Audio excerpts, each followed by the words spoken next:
Not Okay, for the excitement bit. alright. Not. Alright, so here's a new question. How do I Not for the get tabletop excitement to go to my other No. screen?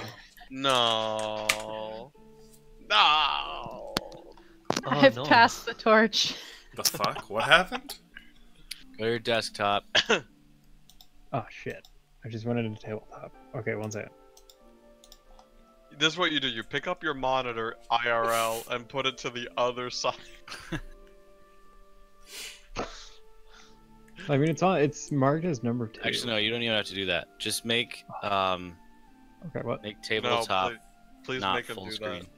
You have to bring Make it it- outside and hold it up in the air and then shout activate. that. Make him trickleize the monitor into thinking it's number 1. We don't have time for that. We're already 10 minutes late. Oof. Yep. 7, sir. 7. I see an 8 right there. Are we supposed to start at 8:31? While this conversation has started. Fuck. Alright, I'm fucking in. Bitch. Okay. Giving him a gubby, are we? That's the Bash your- cheekiest route I've had in a while. Bash your fucking head in, I will. What was it? Got me right in the kid shitter. Oh yeah. Jesus. Oh my god. Dog, why did you do this to me? So good. Nobody's watching this right now, right? Coon, Brecky's done. We could do a dramatic reading of Please what don't. was it? Me stepmom's too fucking hot, mate. Or Oh, it's something. really Was funny. that the name of it? It was pretty good.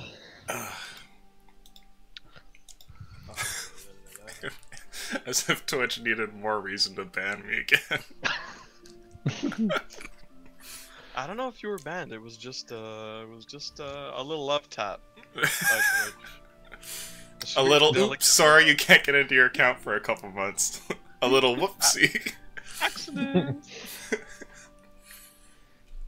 You know, like that time with Alex Jones and the oh no, he never came back. They had to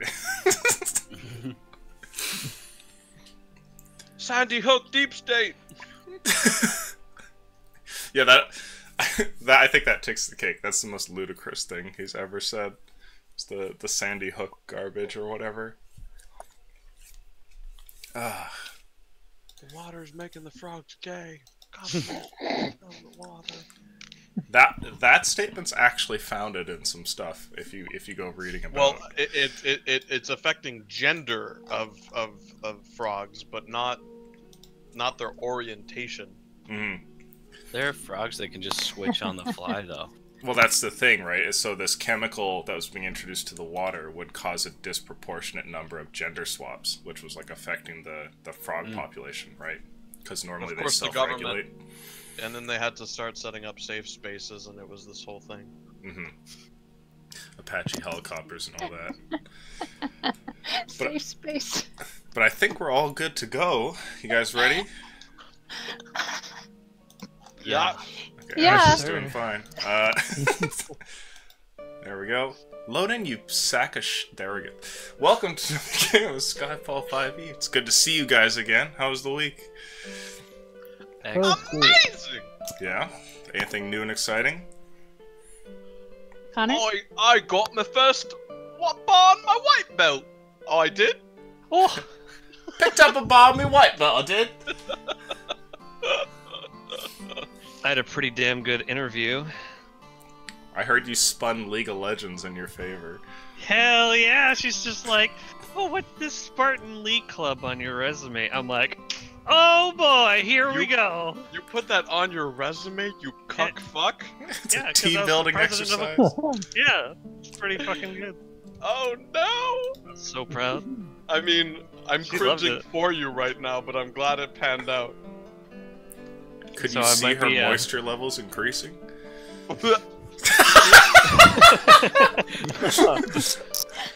It was at that moment that a stray piece of hamburger fled from Jason's mouth. I think we're all good to go, though. You guys on your last session were left in a crypt. There was a whole bunch of crazy shit that happened. Jem had saved you from your crazy father and took you to an important part of the world where he believes your uncle's armor has been buried. Thinking it's time that you take up the mantle, he's left you there with your gang, and you guys are trying to find the thing. But the first foray into the crypt has not exactly been easy. There's a skeleton at a desk here that seems to be working away, or perhaps waiting for something, and you guys are having a little bit of trouble messing with it. One of you, in fact, got a little bit bold and almost had your mind melted, so that was fun. Other than that, you guys did some diddling with the amulet and thought about sending a message kind of thing, and haven't quite gotten to that yet. But you may soon have the armor in your hands. So I hand the session back to you. You're standing in a darkened room. There are 4 hallways at the back wall, and a skeleton here that seems to be ready to mess with some stationery at any time. What do you guys want to do? Right, so I have a bit of an idea. Sorry. What time of year did your uncle pass away? Oh, that's a good question. Would I know that? Yeah, he died in a skirmish during, what was it? It was like late winter. Don't you suppose we should try that hallway first? It wouldn't hurt. I mean, there's a whole room here in 4 corridors, and we've just been pestering this weird animated skeleton for what seems like half an hour now, so Oh my I'm god, definitely are you up for eating anything. that right now? Not all of Bastard. it. My mouth Not is all of watering. You sack of shit. Oh, c'est bon ça. That's the French equivalent of that's the good shit. I can picture you. Do you have like one of those office chairs that leans back? Oh, a $300 Serta office chair, buck naked with a towel around me because I just showered and just poots in. Calculate down my shares. You guys want a great visual. Yeah, so I think the winter corridor could be a good start, but I mean, this whole room is filled with clues. We could maybe branch out and look around. To recap for the last episode, this is a what was it? A dirt tunnel through grounds that were clearly used for a mass burial. Other clues involve the symbols atop the different doors, and the 2 side walls, both left and right here, appear to be carved out, so they're all scroll cases, and it's just like hundreds and hundreds of scrolls and openings and all that. Let's get to reading, motherfucker. I'm just like on my knees at this point, just rubbing my head. 'Cause that fucking murdered me. I'll pick him up. I've got to say, I've got 2 clickers. Annie's idea so far is the one with the most logic behind it. Has anybody taken a look at the scrolls on the walls? Even just a cursory glance. Right, so that went really well last time when we Not went the and chased shit around. on the desk. Just the stuff on the walls. I'll start making my way over there. Sure. The scrolls are dusty and old things. As you approach them, you can see a great deal of cobwebs that seem to rest in between the different holes and everything. Is it the entire wall? The entire wall, from the very bottom of the floor straight up to the ceiling, there is just scroll cases and scroll cases. Hundreds of them. As I approach, does there seem to be any writing along the case itself? Like above or below each of the openings? It does not appear so. The openings don't have any writing on them. There's no engravings or little plaques or anything like that. Just a bunch of holes. they're shaped like kind of like this. So.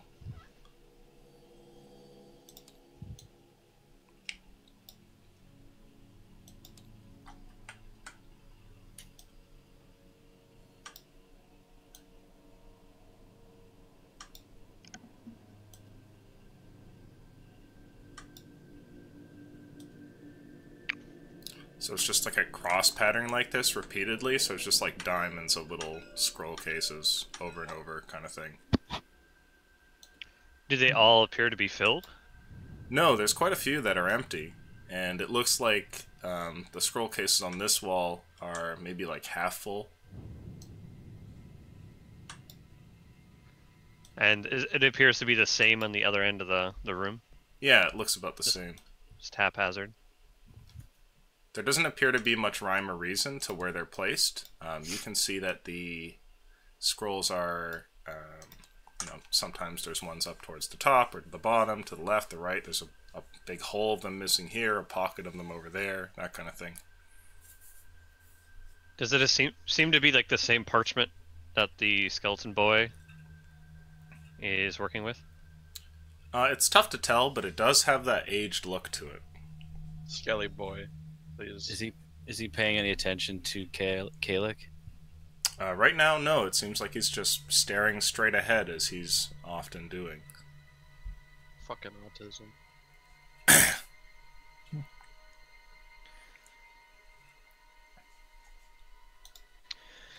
Right. Not many clues here. Nothing I don't. there. Not really keen on disturbing anything. You know what? Do I have it? No.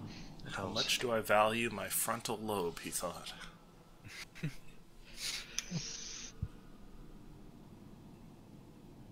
I'm at a loss. I can, I guess, channel divinity for knowledge. To try and attempt to glean something from whatever he is, but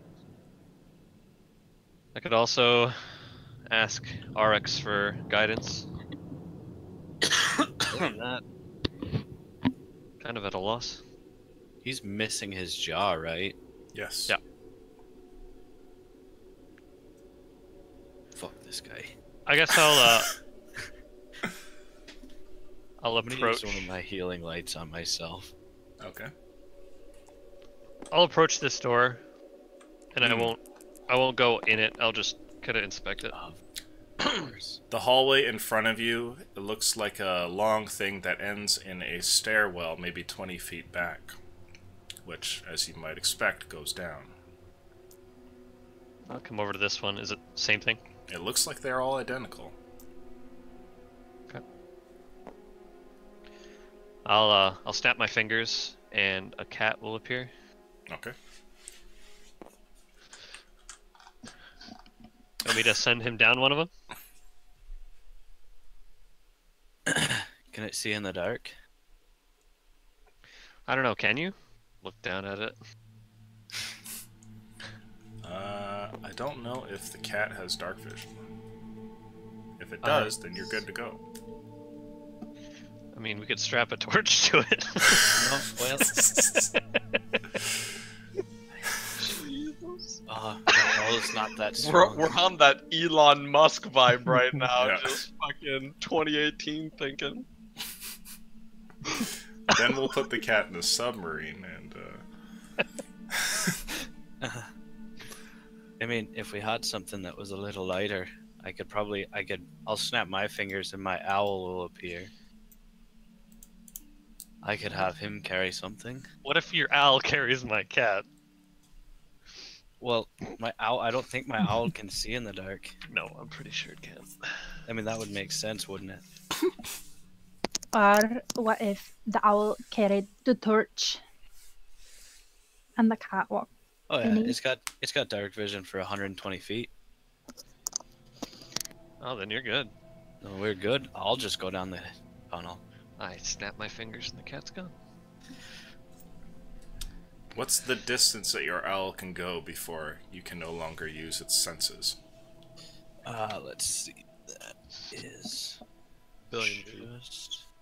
Or about think to we go- lose another familiar. Yeah, right.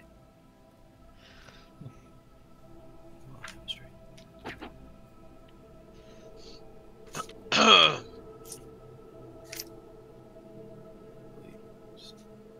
There we are. Does this, I can communicate with it telepathically within 100 feet. See through its eyes.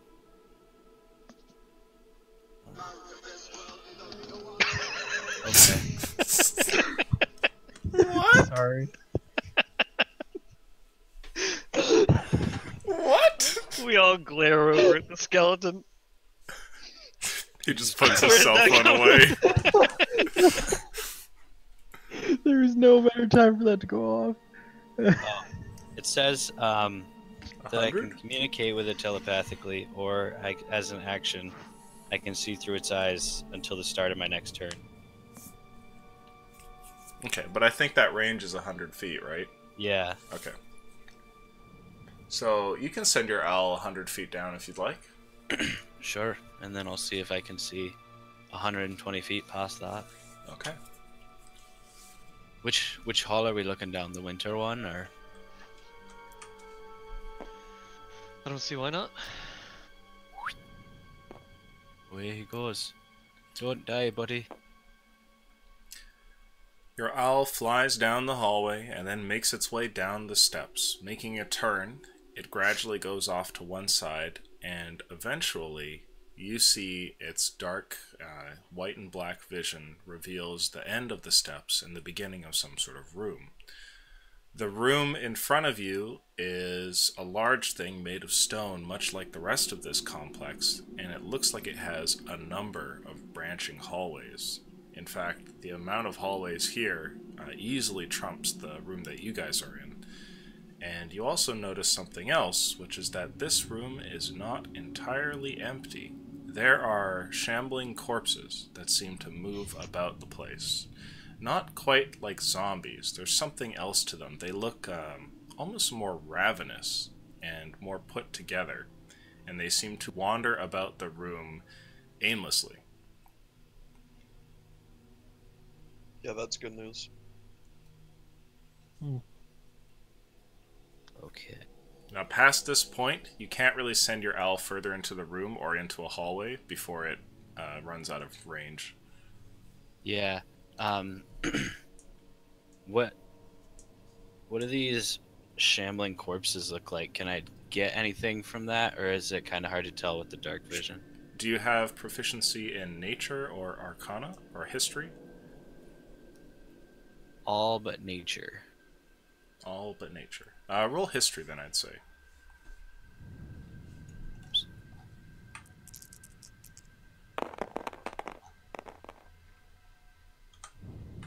Bad. 20. The beasts in front of you look familiar. Some of their features are reminiscent of stories that you've heard. Terrible ones, like there's one of a famed painter who used to jot down images of undead abominations that would come up from his sewers, and this description, which is put forth very, very carefully in detail in that story, looks very much like what you see here. You don't know too much about nature, but you have heard a lot of stories, and if you had to guess or put stock in those stories, what's in front of you is a set of ghouls, which are like undead creatures that are best known for having claws that can paralyze you in place. Fuck. I don't think I've ever run into a ghoul. That sounds fun. Yeah. How many are there? You see a couple dozen. Fuck. Like, that's your estimate. You maybe see like a dozen at one time because you can't see all of the room, but they kind of like move in and out of the area. Right. I will. And they don't. You said they wander aimlessly. They don't follow any sort of pattern. Yeah, it doesn't look like it. There's an odd sort of like communication between them all, where it seems like they kind of pick up cues from each other. Like momentarily they'll look at one another, and then sometimes they move in groups and things like that, but you don't see anything that looks like more organized than that. Okay. Now, the room has a couple of other features. It's not just a flat floor for the whole thing. You can see what looks like statues that are laid in rows, and the statues are that of what looks to be like a robed figure, clearly modeled after Death, where he has like a scythe in his hands. Do you want to maybe try the same thing for the 4 tunnels? See what the fuck's going on? Yeah. I'll bring my owl back. I'll be like, it's a good thing you had the idea to send the owl down there, Caleb, because we would have been in for quite some trouble. There's like, I don't know if any of you have ever heard of ghouls, but there's at least a couple dozen down there. Would I have Vicious heard things. anything about ghouls in my upbringing as a paladin, I guess? Do you have any int skills that you could use? History. You could roll history, see if you know anything more about them. I just wanted to see if I can add anything. He did have a 20, so you'll probably need a pretty high roll. It's pretty caca. Okay. Yeah, so they can like paralyze you with their claws, and it's just not a good thing all around. Of course, they are undead, so I feel like you might have some effect on them I suppose. Not sure. if we have to go down that way. That is. Edgar looks sad that you didn't mention him. By the way, does Skelly Boy have anything kind of like hidden underneath the desk? Mm-mm. No. Just more No. stacks of paper. No, only holes or anything. Any preference on which tunnel I check next, or just keep going? Why not go down the line? I'll keep an eye on the tunnel though. Oops. Okay. I'll take Calyx Q and I'll do the same thing. The room that you find here is rather similar, and when you send the owl down and it looks about, you find once again a ghoul-infested room. The only real difference with this room is that the statues appear to be different. Instead of a representation of death, you see what looks like a carving of a tree that has what look to be like a grouping of humanoid figures underneath it. And this statue repeats in rows. Okay.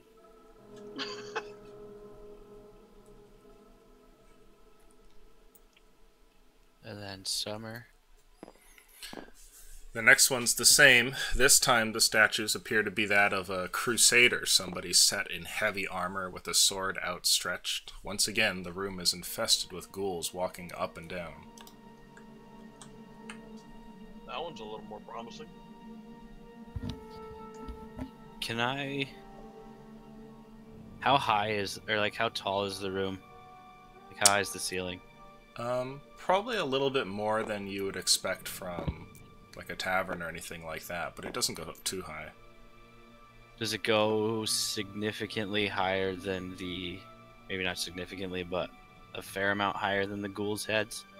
Oh yeah, you could fly it out of range of them. Yeah, could I try and kind of sneak in and go up above and go to the closest statue and just get a better look at it? Sure. The statue looks like a tree that's got a few leaves, and it's clearly like just starting out. Like it's not like an old growth tree, and the different humanoids underneath it look like. This was the summer room with the heavy armor dude. Oh, the summer one. Or- Sorry. Yeah. Yeah, it looks like a character who's got like full plate mail on, and he's got a shield at one side and a sword, which he's holding out like a baton pointing off towards the horizon. And when you give it a look, you don't really see much for engraving on the stone. The only real clues to be had are in the way that the armor looks itself, and even his face is completely hidden by the helmet, which has its visor down. But it's fairly nondescript, though. Mm-hmm. Otherwise, okay. And then Fall. Fall has a statue of what appears to be an elderly man. He's wearing a set of robes, and he has what looks to be like heavy necklaces around his neck, and he has a walking stick with him. But once again, the room is filled with these ghouls everywhere.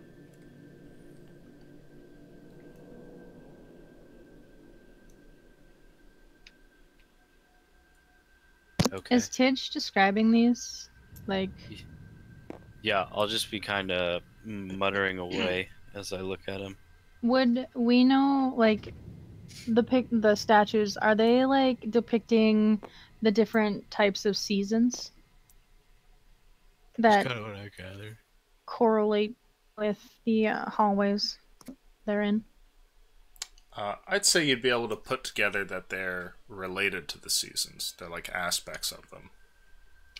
Right, because death comes in winter, and then spring is like new growth, so that would explain the tree. Mm-hmm.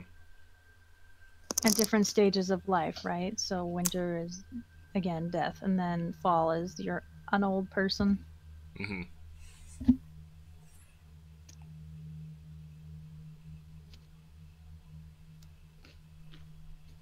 So now I have another theory.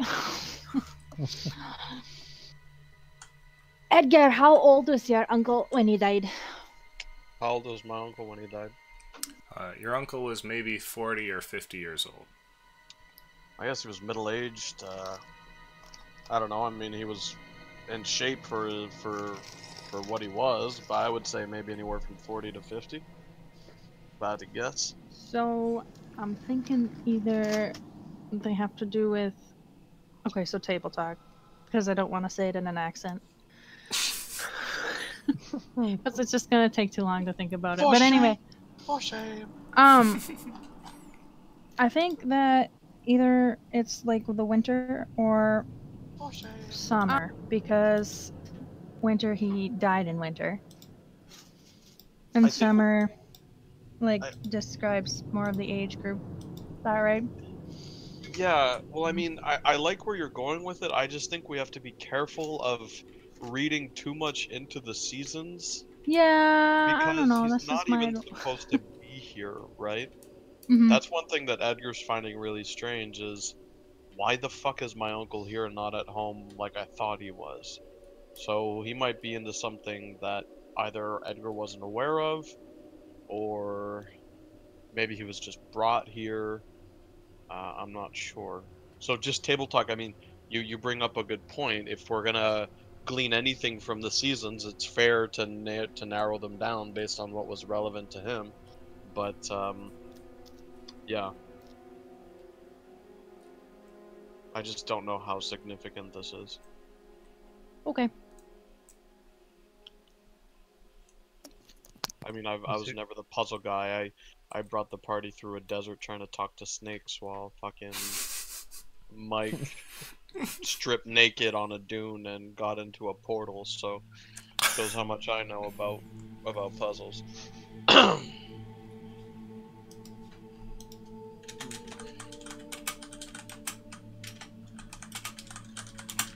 Is it just me, or does Edgar's family die young? Whoa, whoa, whoa. Just saying. I'll have you know, I've had grandparents live long and happy lives, although I have to admit, big guy, lately it doesn't seem like the luck's been on our side. Yeah, I can tell. I'm still kicking. I can see that. Are you saying you're old, Edgar? Ha. Well, my hair says one thing, my crow's feet say another, and yeah, no, I'm young. I think I'm young. How old are you? Believe it or not, despite the gray, I'm only nearing on 30 over here. Ah, I'm older than you. Ha! Older, smarter, bigger, wiser, you got it all. I wouldn't go smarter, but I am older. Kalik walks away. Fair play. So, guys, I don't think we want to be going down narrow tunnels in darkness fighting ghouls.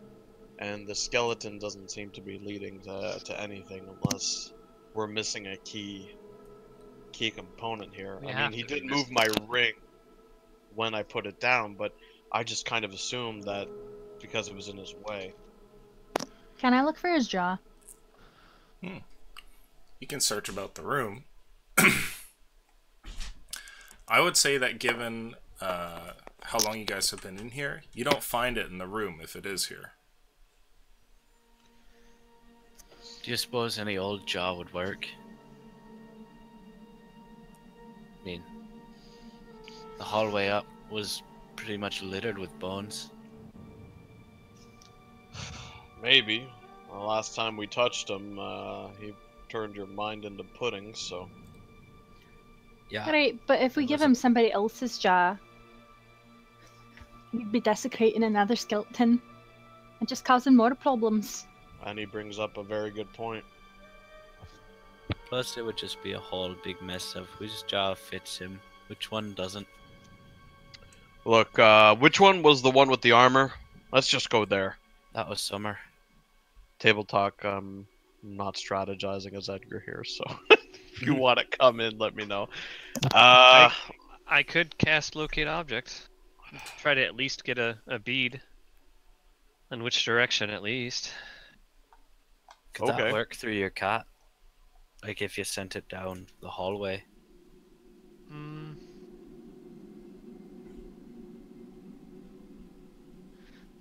I don't believe so. I think I can only cast touch spells through a Ah, familiar, to be honest. I'm sorry. you'd think that I'd know that. With the owl perched on my shoulder. I mean, it's not gonna hurt. I'm gonna be down a second level spell, but it's not the end of the world. I'm slowly inching towards the corridor with the armor. Okay. Alright. I'll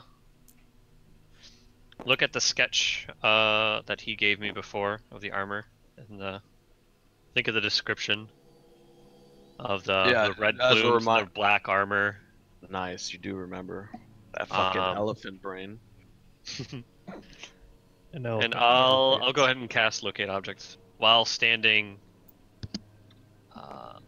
Try to be in the middle of the room, more or less. Okay.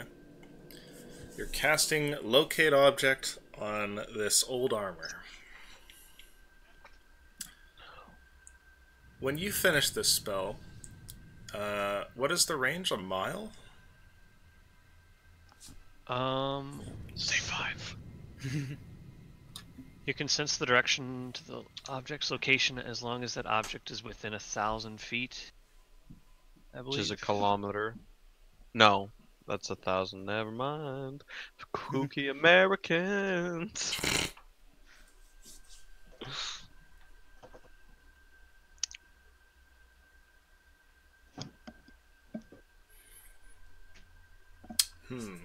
You can feel that the object that which you seek is nearby. Within its range, you can pick something up directly below you and a bit off to the left. So rude. I'll Let's start digging. I'll Did just any? I'll just point down. How many hallways branched off of the rooms? Was it like a bunch, or was it like 2 or 3 off of each one? You said it was a bunch. It far outnumbered the room that we were in. Okay, so that's not very helpful. But how many weeks are in a season? Is each season still 100 days? Mm-hmm. is Are each there one. 100 hallways? Are there 100 Damn. hallways? No.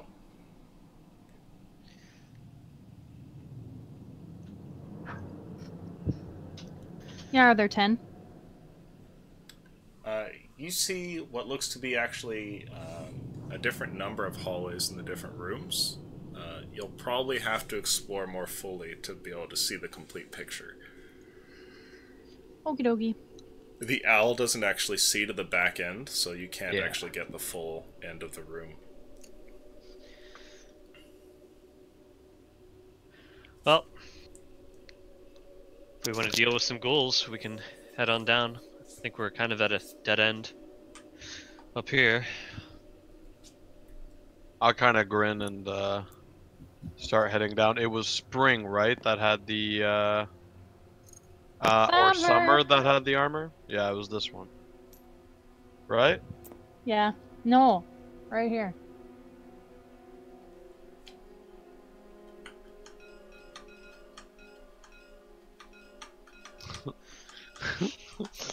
Might be Low, over there. low key, just guys. I, as a person, feel like I am missing something, and I'm feeling really retarded right now in this room. But Wow.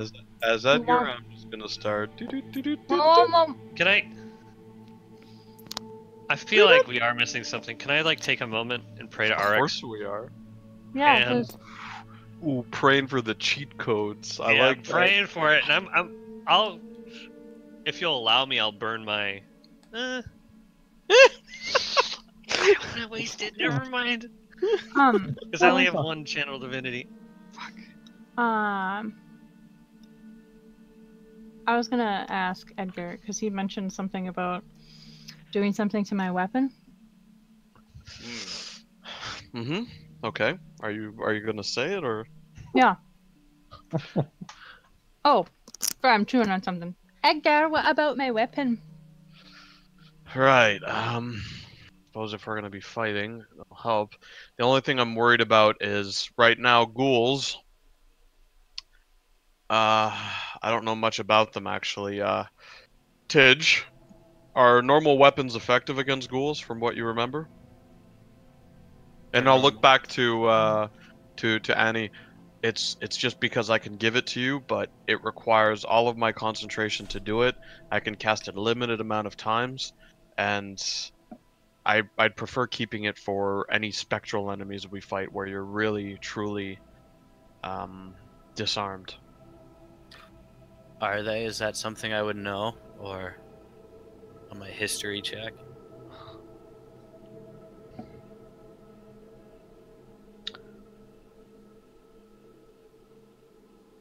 Lucian.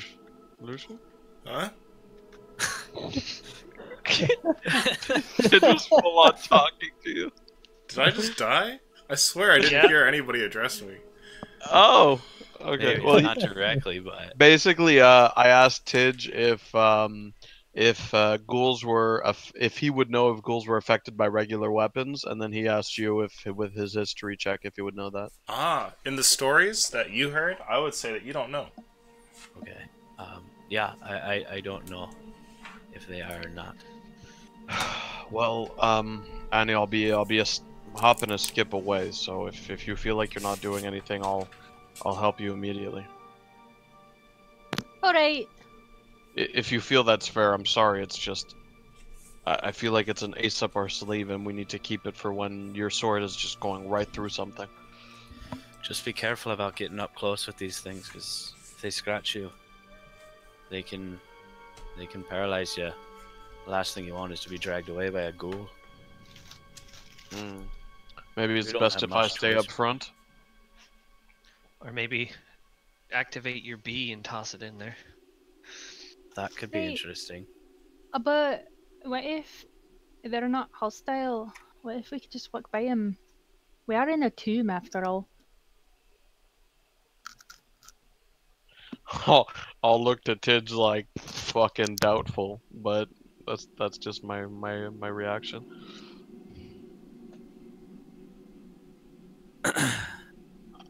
And then Yeah. I'll kind of second guess. Well,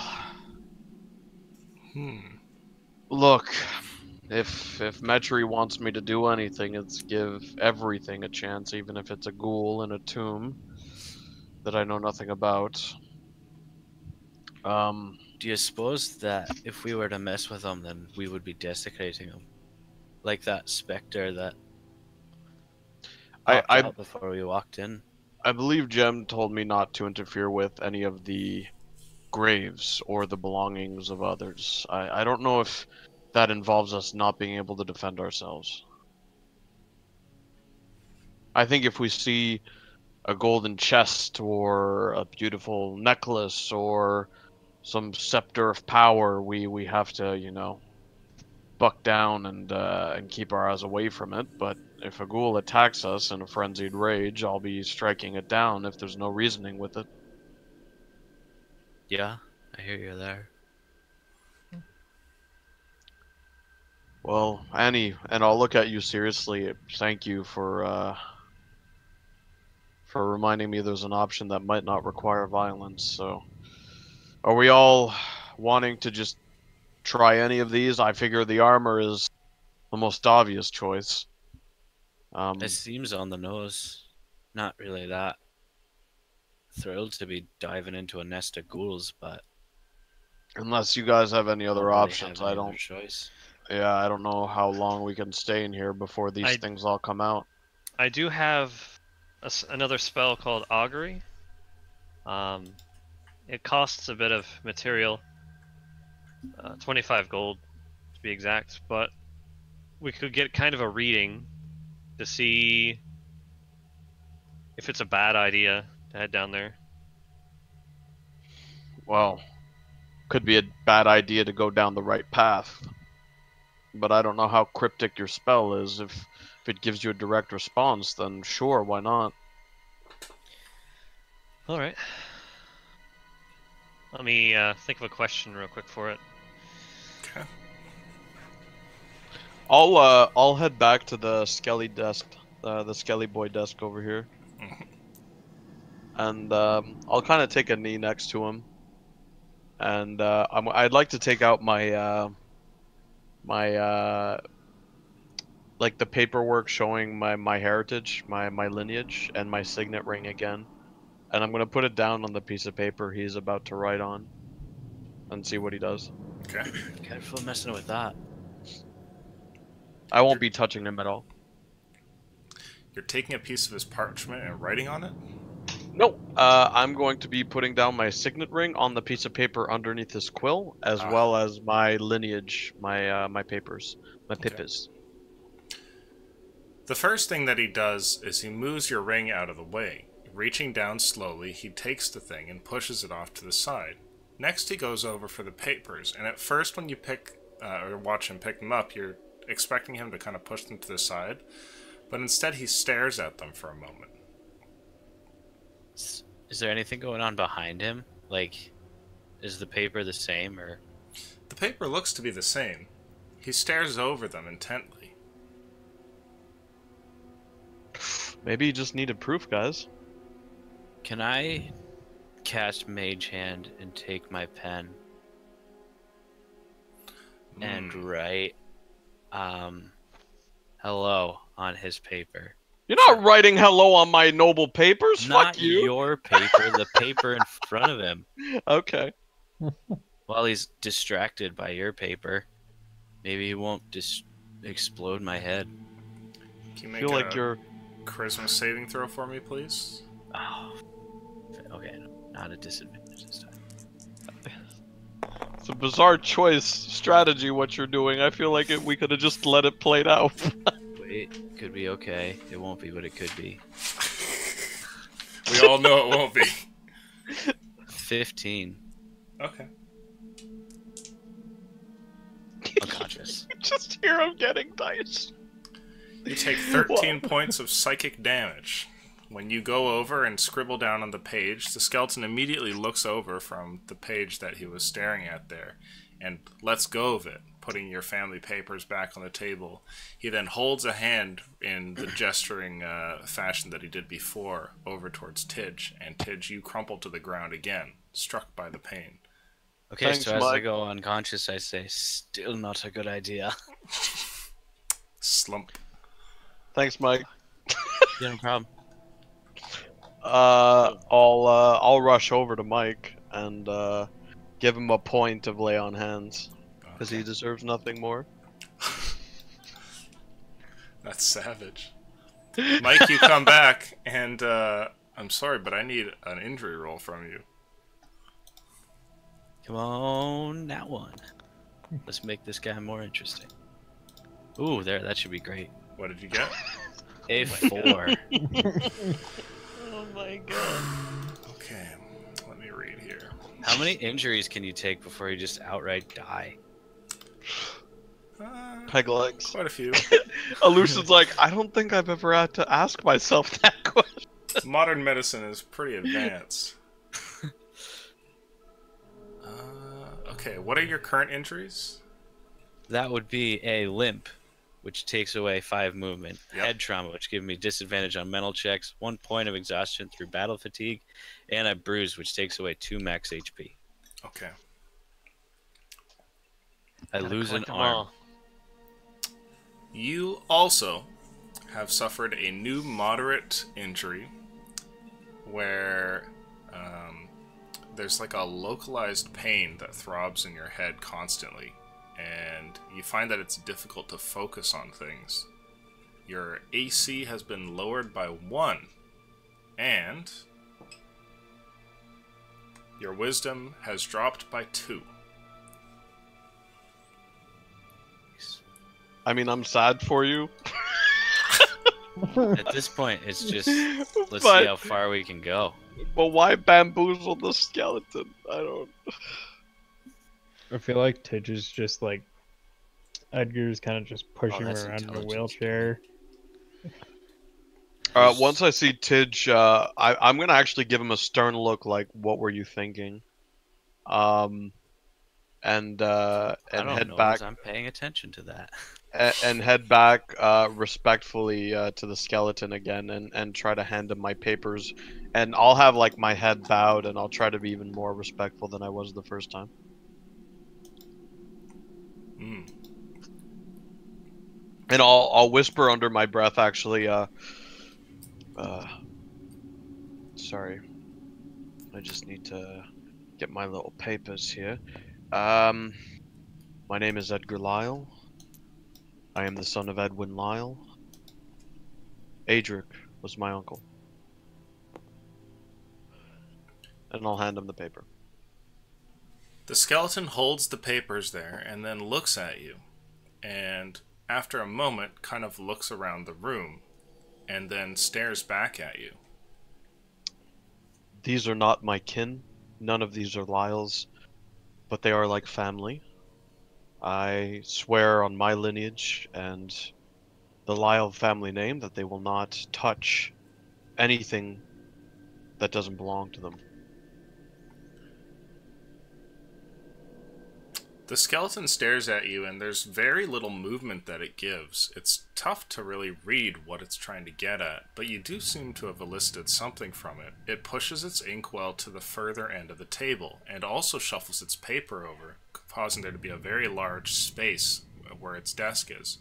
It puts an empty hand on the space there, like that's supposed to mean something, and then hands the paper back to you, scrolling it up first and then pawing it towards you. So, sorry, it moved the inkwell over, created space in front of itself, put a hand down, palm down, or palm Yeah. up? Palm down onto Palm- the table. Palm down right in front of him. I'll look at him and just say, and I'll pick up a parchment, a blank one from his desk, and I'll just say, "Do you need to write?" And I'll start gesturing it towards his hand slowly. When you grab one of its pieces of parchment, the thing just looks over at your hand, which has taken it. You've seen this before. I'll immediately drop it. Sure. You put it back, and it seems to fix its things up. It looks at you now expectantly, no longer staring towards the wall. Its gaze falls on you. After watching this, Mm-hmm. does it appear that like he's wanting like an offering? Could I make like an insight? You can make an insight check, but it'll have to be pretty high. Okay. And Here if there's we go. one thing Kalik does, it's high rolls. 8. You Plus. do not know what he's getting at. Would it be a stretch for me to insight as well? Because Sure. Edgar would be trying to glean what was going on here. Mm-hmm. Yeah, you can roll. Alright, Gizmo. Oh, not one. Yeah, no idea. Playing into the not one, then I'll just put my bag down and I'll start looking through it, trying to figure out what he would need. So he's got The the skeleton inkwell has takes your bag and then opens it. Slowly, his bony fingers go over, undo the straps, and then look into the bag. Now, while this is happening, the skeleton actually stands up from its chair and looks down here. And then, after looking through the backpack for a minute or two, as this thing does everything very, very slowly, it eventually looks at you and shakes its head and pushes the backpack towards you. Do you take the backpack? sure.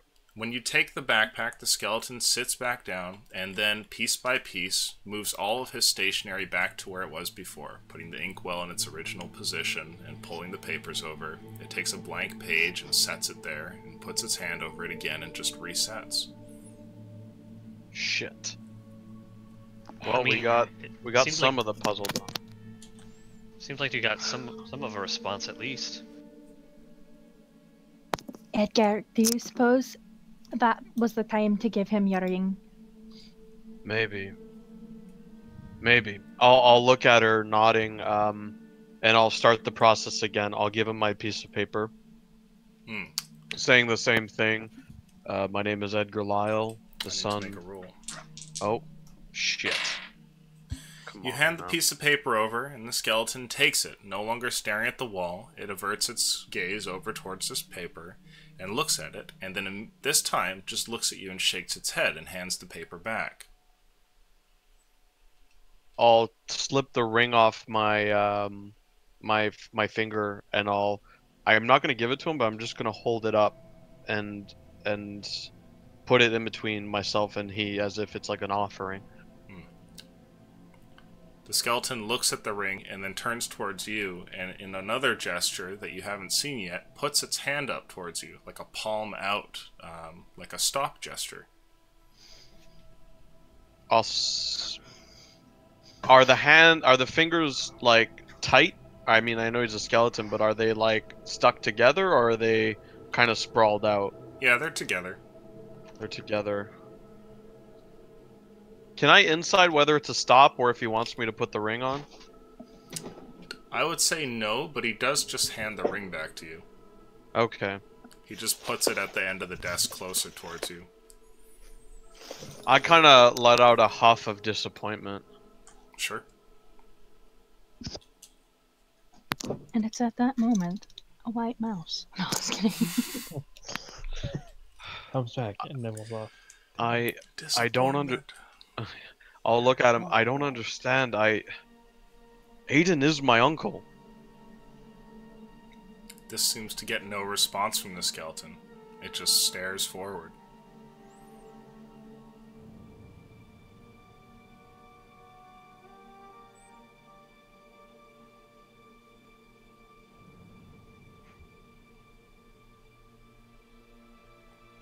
While you guys are here, something happens. A chill wind blows in and comes rushing down through the dirt tunnel, and it sweeps throughout the room for a moment, causing small bits of pebble and earth to fall in towards the room near that opening. It swirls about and then seems to dissipate.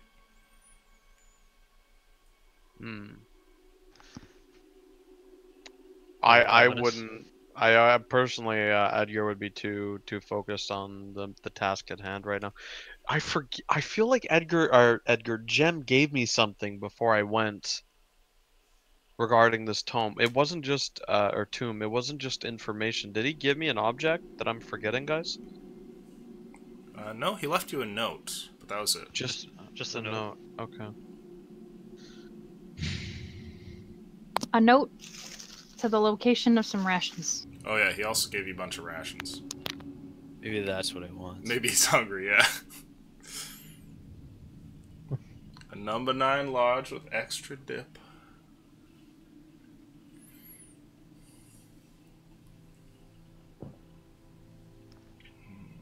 I'm just gonna be just kind of on a knee, pensively thinking here. Sure. I'm like fetal position in the corner. Tidge has never been more crippled in his life. It's all of his past groups haunting him.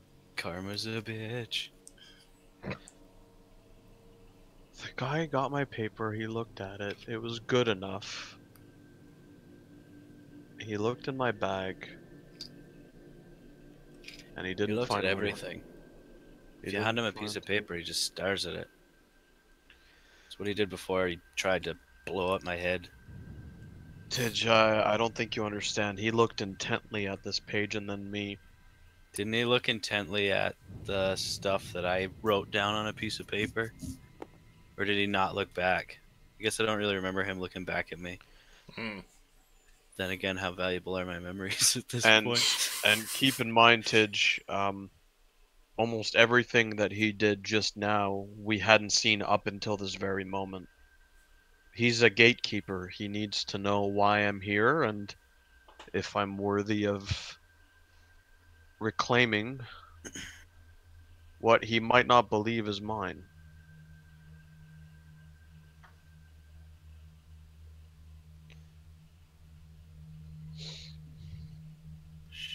So I'm gonna, like, next to his desk, but like not in front of him, I'm gonna start laying things out. And I'm gonna gauge to see if this bothers him. So first, the paper, my ring, You're just putting things on his desk? but like on the, cause he's here, right? And Yep. like he's like looking here. This is where his paper and inkwell is. Yeah, So I'd be he's got, like- an inkwell right here, and then there's like a big stack of papers. Okay. So I'll be like, I guess here and on this corner, Sure. just putting, like, very, again, I don't want to disturb his workspace, but I'll be putting down the paper, the ring, You pull his attention, and when you start putting items there, and even when you rest your backpack on it, he looks over and stares at it, but he doesn't seem to make any other motions. The rest of his body is still. He just turns his head and looks.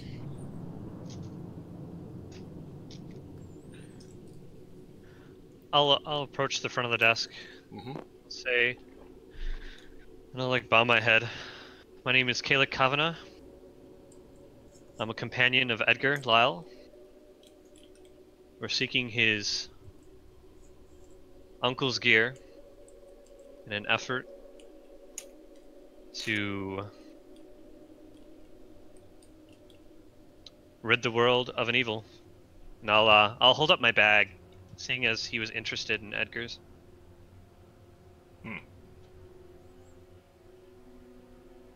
It looks like he's not paying any attention to you. I'll keep pulling things out. My incense, my sensor that I have. I'll pull out my bag of coins. I'll put it down. Okay. I'll just, anything that I feel it might be significant, I'll start just laying out, just so I can get a visual of what I have. And he's still just looking at me? Yeah, he seems to just stare over in your direction, and his gaze falls upon your backpack and the items that come out of it. So he'll momentarily look and see, like, okay, that's that, that's that. I'll put my sword down point first into the ground and lean it on the table. Sure. Shield, same thing. I'm gonna just work through it. I don't know. Okay. I don't know what you guys are gonna be doing, but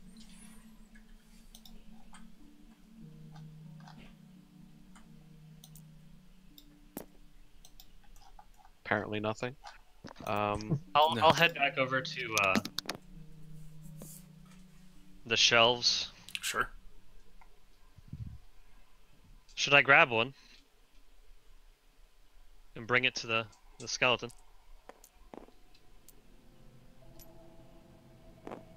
A scroll? Mhm. Maybe, although disturbing his workspace has cost Tidge, well, Jesus, almost his life, so. Although I don't know who that Jesus guy is, but. Can I send my owl up the hallway as far as Sure. it can go? They continue what they're doing, but Okay. Yeah, you don't see anything different about the hallway yet. okay. Can I just keep it there as like a sentinel? Yeah, in Because there case were something doors, happens. right? It's not like a cave, is it? It's like it was a open castle, was like a- just a set of 4 walls with a Oh, door. that's right. And there was a hole in the floor. Yeah. All right, that never mind. I thought that there was doors. I'll send him back to the Fae. Well. I thought I was making progress, guys. I'm sorry. That's alright. Doesn't hurt to be thorough. I'll start putting my stuff away. All of it.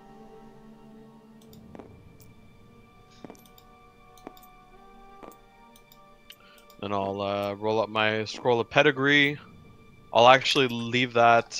No, I don't want to leave it because he seems pissed off when I do. I'll pick that up, put the ring on, and I'll actually leave my bag here. I'm not going to need it. So I'll put that down. I'll just have my my weapons and my gold on me. And I did reread Augury. It's not consumed. It's just I need trinkets worth Yes. 25 gold. So I don't have those. I read that wrong. So I won't be able to use that. Okay. Does his gaze revert back when I pick everything up? Yep. He just looks back towards the main area that he always seems to look at. Did he sit down a while ago? Yes. I thought so. Yeah, the only time he got up there was when the desk was cleared and all that, and Edgar was putting his stuff there. All right, guys. Do we want to pick a lane and go in it? Could try taking a scroll over to him first, and then if that doesn't work, just forget about him. Sure, but protect that brain of yours. All right. I'll cast the cantrip resist or resistance, Okay. and then I will kind of go eeny, meeny, miny, you, and take a scroll out very slowly Oh. while watching the skeleton, just to gauge his response. The moment that your finger touches on the paper and it moves, there's a little bit of dust that is unsettled, a cobweb that snaps, and the skeleton's head turns and faces you. A voice speaks into your mind, and you hear what sounds like old elvish dialect that speaks. And it says to you, "What are your symbols of authority?"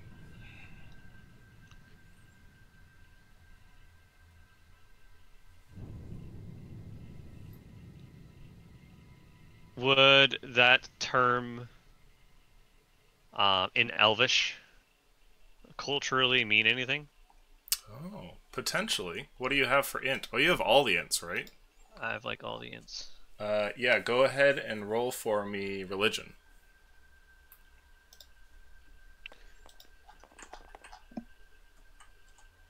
Religion is +9, so 19. You think that in Elvish, symbols of authority does have to do with something special, that it denotes a group that you belong to, which would give you the ability to take the scroll. Now, what the group is, you're not entirely sure. It could be like a craftsman's group or like a religious sect or something like that. But he calls for them, wanting to see, like, you know, to what you belong and whether or not you should be able to take the scroll. symbols. Now, you don't feel like you can speak back to it, but he does call to see these symbols, whatever they may be. I'll take my holy symbol to Arix and hold it up. You hold that up, and the skeleton shakes his head, and you feel a sense of foreboding. Like if you go further with the scroll, something bad's gonna happen.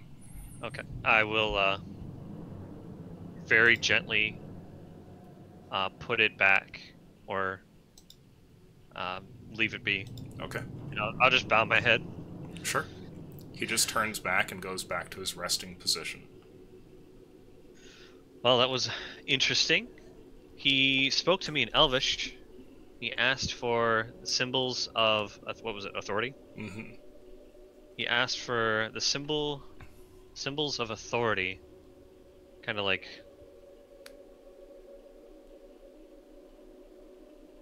Why... Kind of prove if I'm allowed to take this, and he wasn't really... I don't know. I don't think RX is within his realm of liking. I don't know. Should I try with my pedigree? Sure. I'll head over, take my pedigree out, prepare it, and touch a scroll. When you do, the skeleton's head turns to face you, and you hear exactly, well, a gibberish of Elvish in your head. You have no idea what he's saying. It sounds like one sentence. Going off of Kalik, I'll just assume that he's asking for the same thing, and I'll lift up my scroll of pedigree. When you do so, he points towards an end of the opposite wall, towards an area where you see a grouping of scrolls clustered together. Oh, baby! Where is it? Just over here. I like light jog with the pedigree in hand over there, and touch it again. I'll follow him. Okay. He's a literal librarian. When you go ahead and grab onto one of the scrolls there, you see that the skeleton looks towards you, but you don't hear anything into your head again. There's no Elvish. And if I lift my pedigree up? It just continues to stare at you. I'll So, cast resistance on him. And I'll look through the papers. I'll see if there's something that I Sure. could glean from it. You pull out a scroll, and I'd like you to make a luck roll, please. Kalis.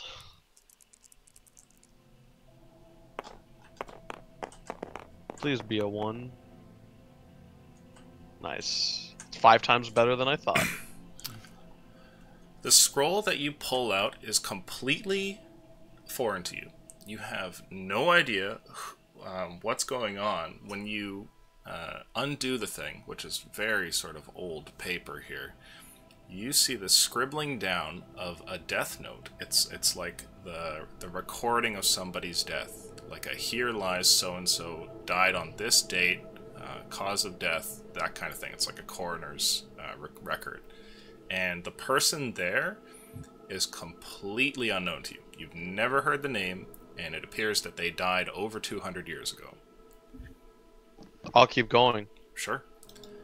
Do you just put the scroll back? I'll roll it up as carefully as I can, and I'll put it back exactly where I found it, and go to the next one. Sure. Roll luck, please. God is the tabernacle.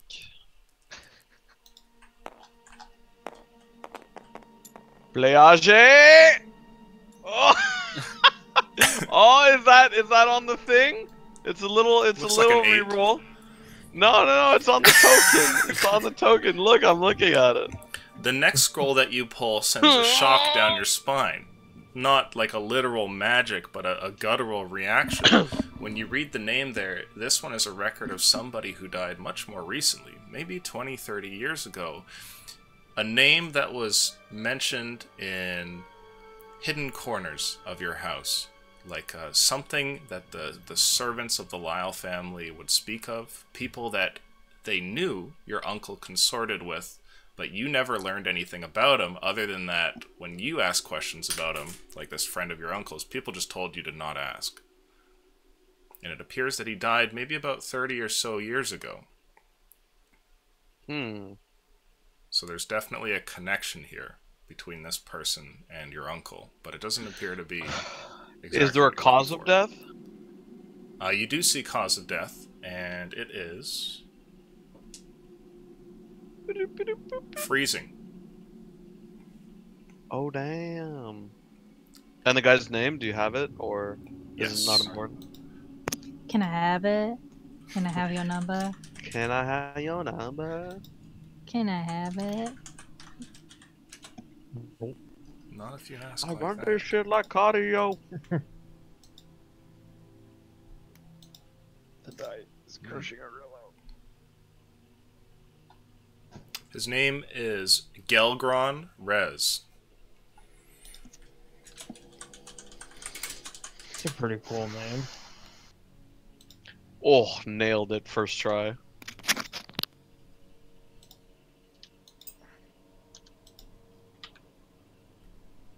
Okay, next one. Okay, roll luck. Just give it to me. Not Oh, everything big is dicks good here. coming. Big dicks coming. Better each time. You pull out another one, and this one is again completely unknown to you. The only thing really notable about the paper is that this person died over 400 years ago.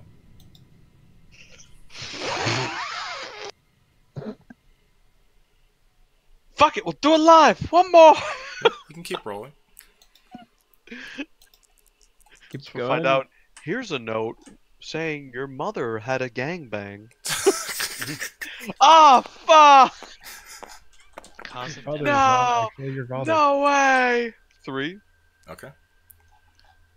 This one that you pull out is, once again, one that you don't know.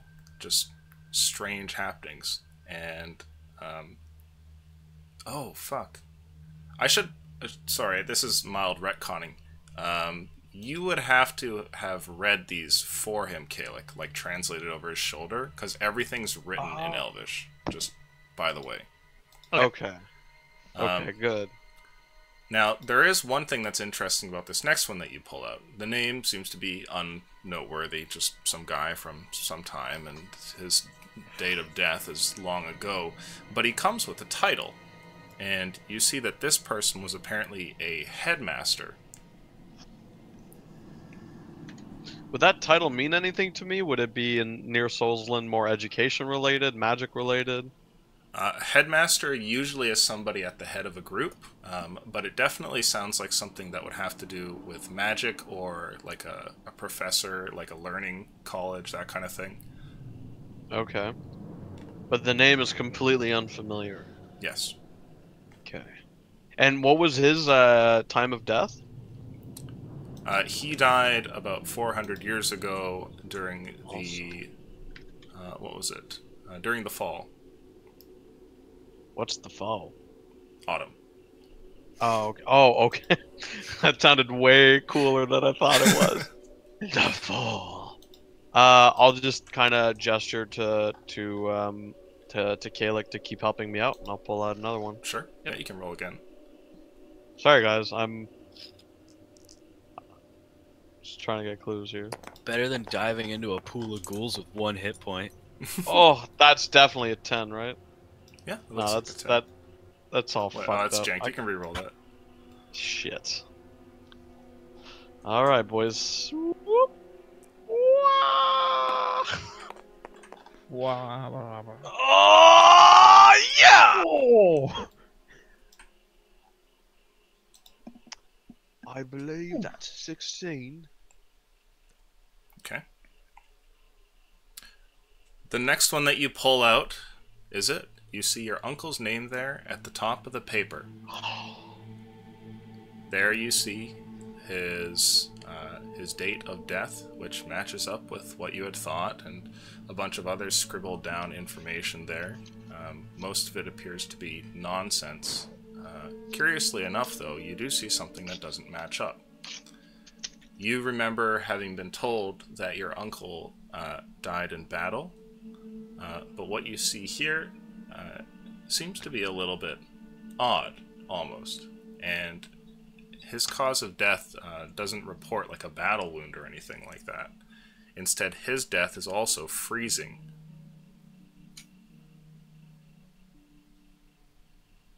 I'll look to Kalik confused. Does it mention where he was buried? I don't believe so. I believe that was all the information on the scroll, right? Mm-hmm.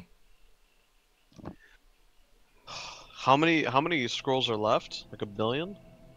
It looks like this cluster of scrolls here is actually shaped so that it doesn't connect with other clusters. You realize the pattern to the wall, which is that there's groupings of scrolls and then empty spaces in between them. This grouping that you've been drawing from has probably about 50 different scrolls in it. Jesus. Thinking back to like some of the random ones, what was there? Was there like a common cause of death, like for freezing? Freezing was. You did see freezing fairly often, yeah. Gelgron Rez died of freezing, but Gelgron was the only one that died within 30 years, which... How long ago did Adric die? He died, I think, in like the recent past. Like, it was maybe only a few years ago that he died. Okay. That would make sense because I'm 30, so if he died 30 years ago, I wouldn't have known him. What if you took this scroll about your uncle to the skeleton in the middle? He's been wanting something. I'll kind of nod emphatically, and with my scroll of pedigree and that scroll... Well, first of all, I'm going to take the scroll out and step away from where I pulled it out and see if the skeleton, like, has an aneurysm. And if it doesn't, then I'll just carefully walk towards him. When you take the scroll and walk towards him? Yeah. He just watches you, and his gaze continues to follow. Okay, so I'll see if he can take the scroll. I'll hand it to him, and I'll put my scroll of pedigree down as well. You put down the scroll there, and place your scroll of pedigree as well. The thing looks over at it, and then looks at you, and then looks down at the piece of paper. And while it's looking at the piece of paper, you hear Elvish gibberish that comes muddled into your mind here. As it does, you see that the skeleton takes over from his inkwell the pen, and then jots down a few things on a previously blank piece of paper, folds it up, or rather rolls it up, and hands it to you, and then turns around ever so gently, and then points at the Winter Hall in the back right. Winter. Could I have, I didn't want to interrupt you, could I have really poorly repeated what he said, as if I was hearing a foreign language Performance out loud? Nice! I'm down. 100% down. I got that fat charisma, so...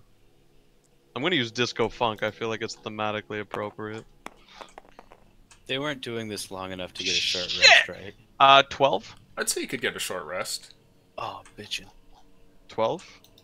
12. Okay, so you try and recreate the Elvish as best you can. Obviously, you know, the sort of delicate syllables and things like that are tough to do. You've never spoken it before. Kalik, I'd like you to make for me an investigation roll to try and understand what the fuck he's saying. Oh boy. Oh! 23. Okay. Not only do you understand what bits he does pronounce properly, in heavy quotation marks, but you also put together some of the words that he sort of butchers and pick ones that would contextually make sense. At the end of it, you're pretty sure that what the thing said to him was as follows. Give me 2 seconds. Nice! Good work, Kalik! High five. Yeah! Yeah! From that point on, they get frozen in midair. I ate about 10% of this poutine, Lucian.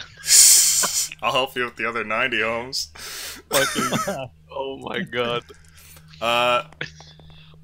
He says, if this is correct, because you don't know if, if Edgar's really messing things up worse than, he is.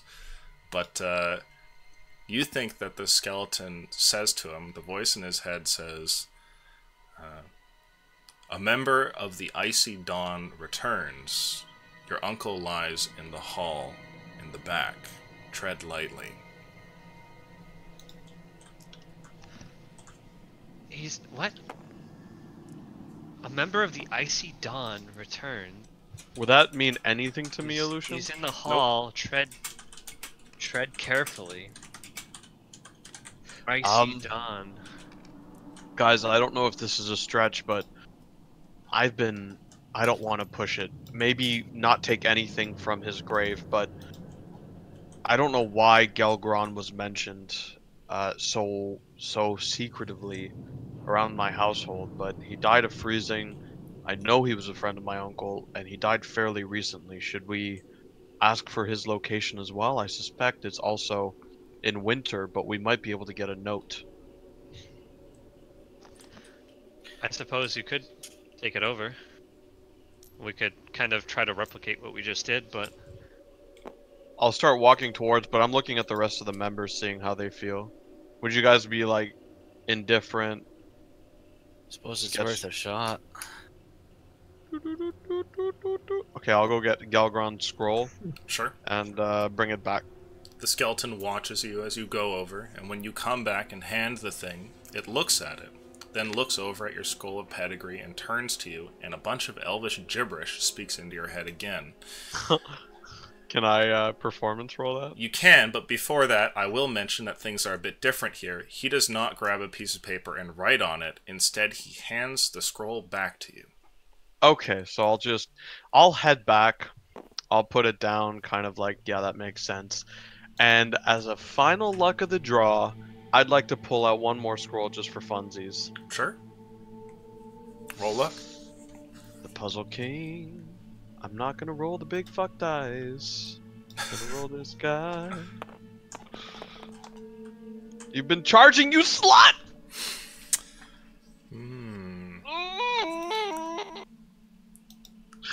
I wanna know what a nat 20 gets me. The next one that you pull out is again somebody unknown who died about 100 years ago. was it by Frozen? No, this one's bloodletting. Oh shit! I'll put it back, forever not knowing what a nat 20 gets me. And I'll look to the rest of the group. Do you guys think I'll need my backpack for this? What's in your backpack? Food, incense, sensors. I don't see why you'd leave it behind. I don't really think that he has any interest in it. No, it's less for him and more about keeping nimble in the tight hallways, but I guess I could drop it at a moment's notice. It's up to you. It's your stuff. I'll pick it up. Okay. I'll just kind of sling it over one shoulder, ready to drop that shit like it's hot. Mm-hmm. Dude, that's And, so bad for your back. I'll look over at Tidge with his 50 fucking broken bones and be like, yeah, I yeah, would know. yeah, school me on that shit. I would know what's bad for you. And I'll continue with my torch and wait for the group. Okay. I'll proceed on over. By the way, are you guys down to go to like 12:30?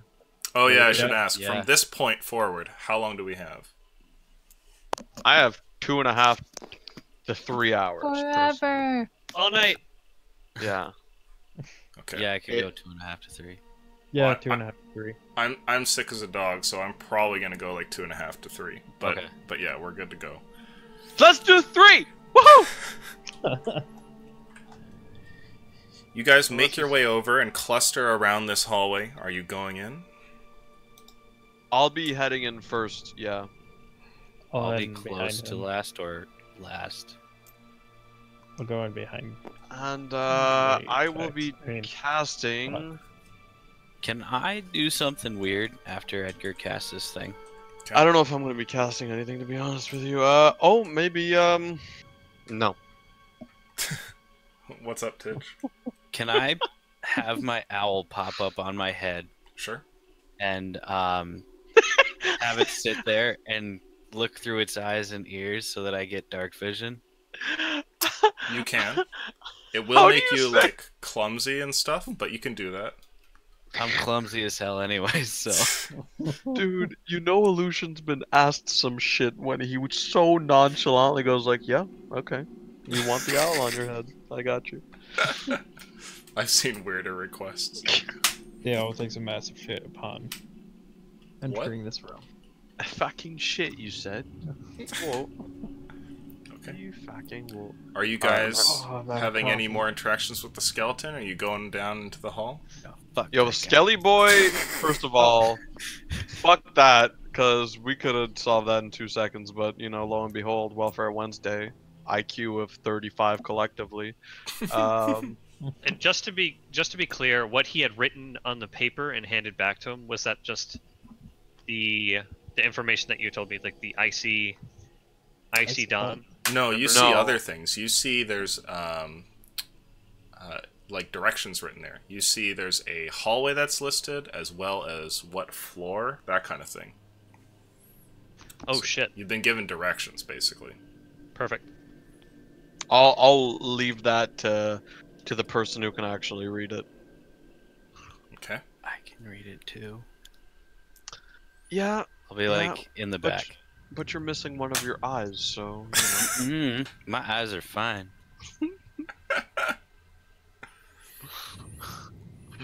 You're just a little Michael J. Fox in it over there. You know what I mean? That grayish goo leaking out of my ears is nothing to be concerned with. Alright, well, I'll head down. Okay. Sword out, torch out. You guys head down.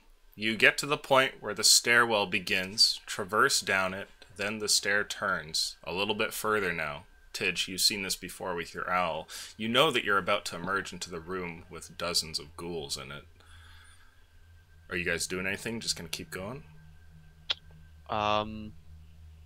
If we're near the room with the ghouls, I would throw the torch into the middle of the. Ah, okay. You get towards the bottom of the landing. Taking your torch, you toss the thing and watch as its light casts across different statues and multiple shambling corpses.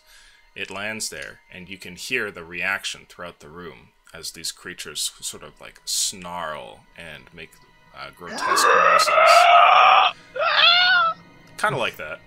And they look around, and you can see that some of them like walk up towards the torch, and others look like they're kind of coming towards you. You've caused a stir in the room, but not all of them like seem to be drawn to this, which is curious. You don't see like the undead horde turn on you. Some of them seem to come over, and others don't.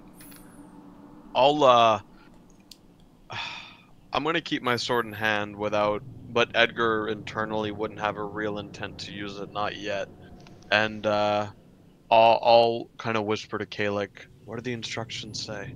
Yeah, which door would we proceed through from here? It looks like the line that's been given to you is set up so it's like one after the other, like one step, then another step, then another. The first is it tells you to get to hallway 3.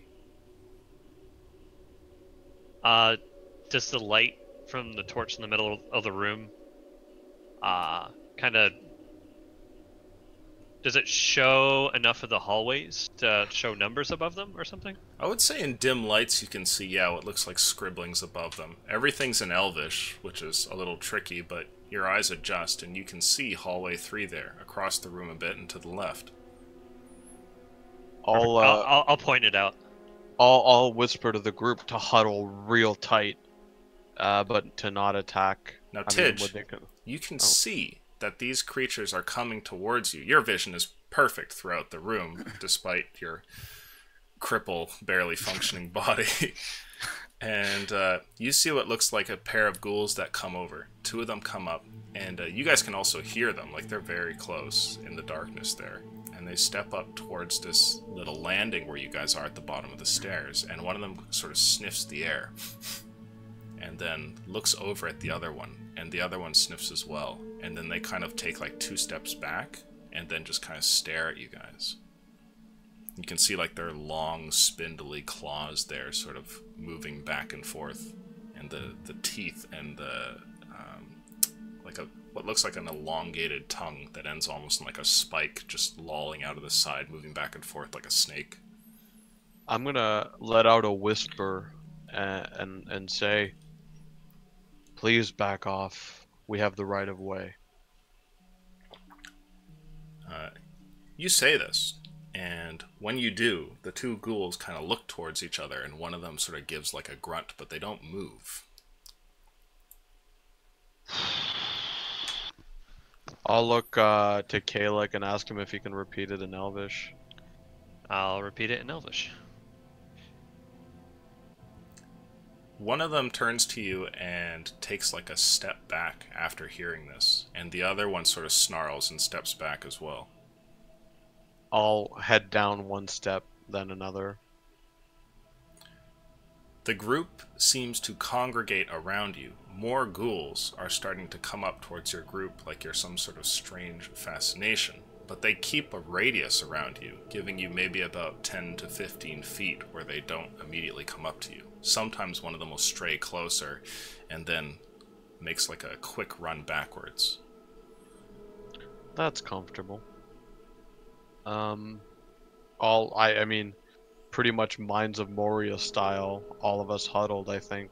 I mean, unless you guys want to do something different, but I'll be lighting a different torch out of my backpack. I think I have 9 left, and I'll proceed to where Kalek pointed.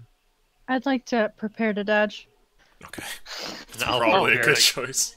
Yeah, prepare. I'd like to do that as well. Okay. Yeah, same. Be ready to cast Sure. Turn in Dead if we get. Oh, to- yep. Okay, so get you fucked. pocket that. Yeah, we'll proceed on. Okay. You guys have a few tricks up your sleeve as you make your emboldened steps into the room. This circle of undead around you is always there. New faces sometimes, other curious ones that don't seem to want to leave, but you see them kind of come and go, always sort of staying on that outer radius as you make your way through the room and eventually get over towards hallway 3 there. The hallway looks to be a long thing with a set of sarcophagus on the left and right. These could easily hold bodies in them, but it doesn't look like your directions end there. Further up ahead, you see what looks like a ladder at the back end of the hallway, and see how the next direction you have is to travel to a particular level. Now, when you guys enter into this hallway, you notice something else, which is that there are spirits that look to be moving back and forth across the hallway, traveling in and out of walls at leisure. Spirits that are clearly like ghosts, specters that move back. Some of them look remarkably human, others look like their features have long since faded. Oh shit! I'll try to make sure that I'm as close to Annie as possible here. Sure. Do any of them appear, or did any of the things around appear to have any connection to the librarian? Oh, you can make a perception roll. Ah, stop it.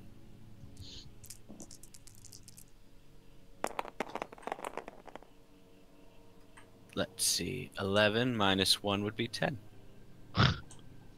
Portage. You see some figures that look like they might be. There are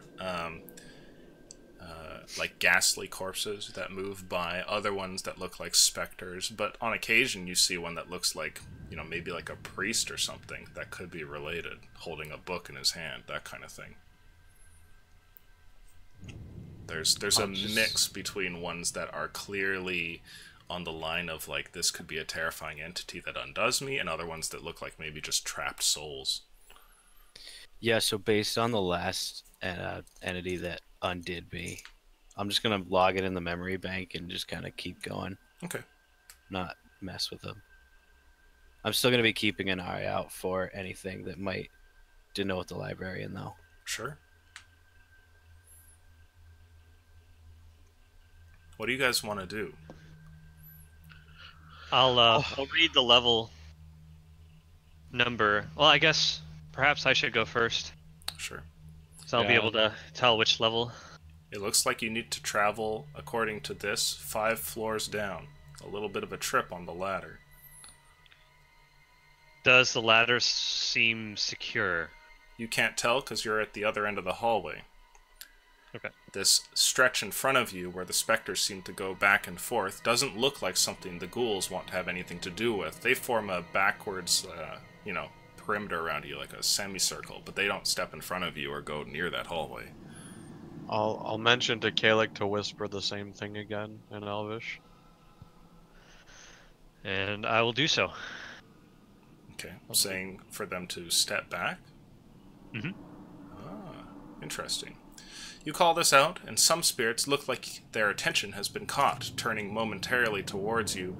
Afterwards, though, they just continue to float past.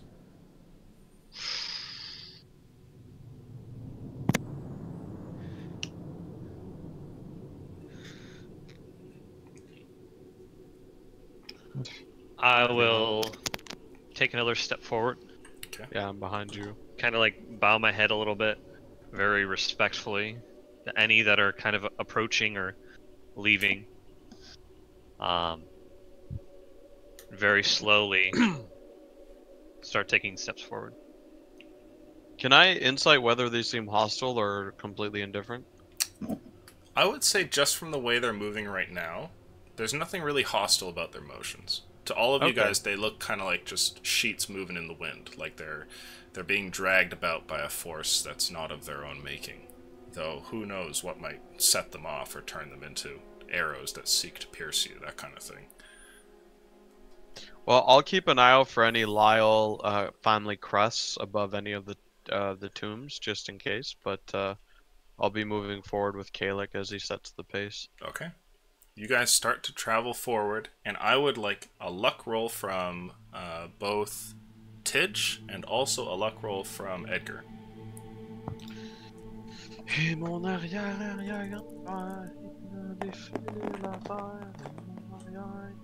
4. Oh, you both 3. suck. Okay. You guys travel down, and you're moving in a line, right?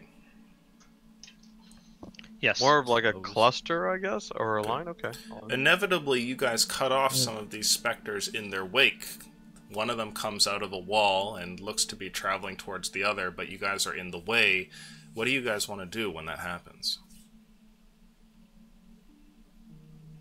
Who's in its way? I would Move say out of the way. you guys, because you're all clustered.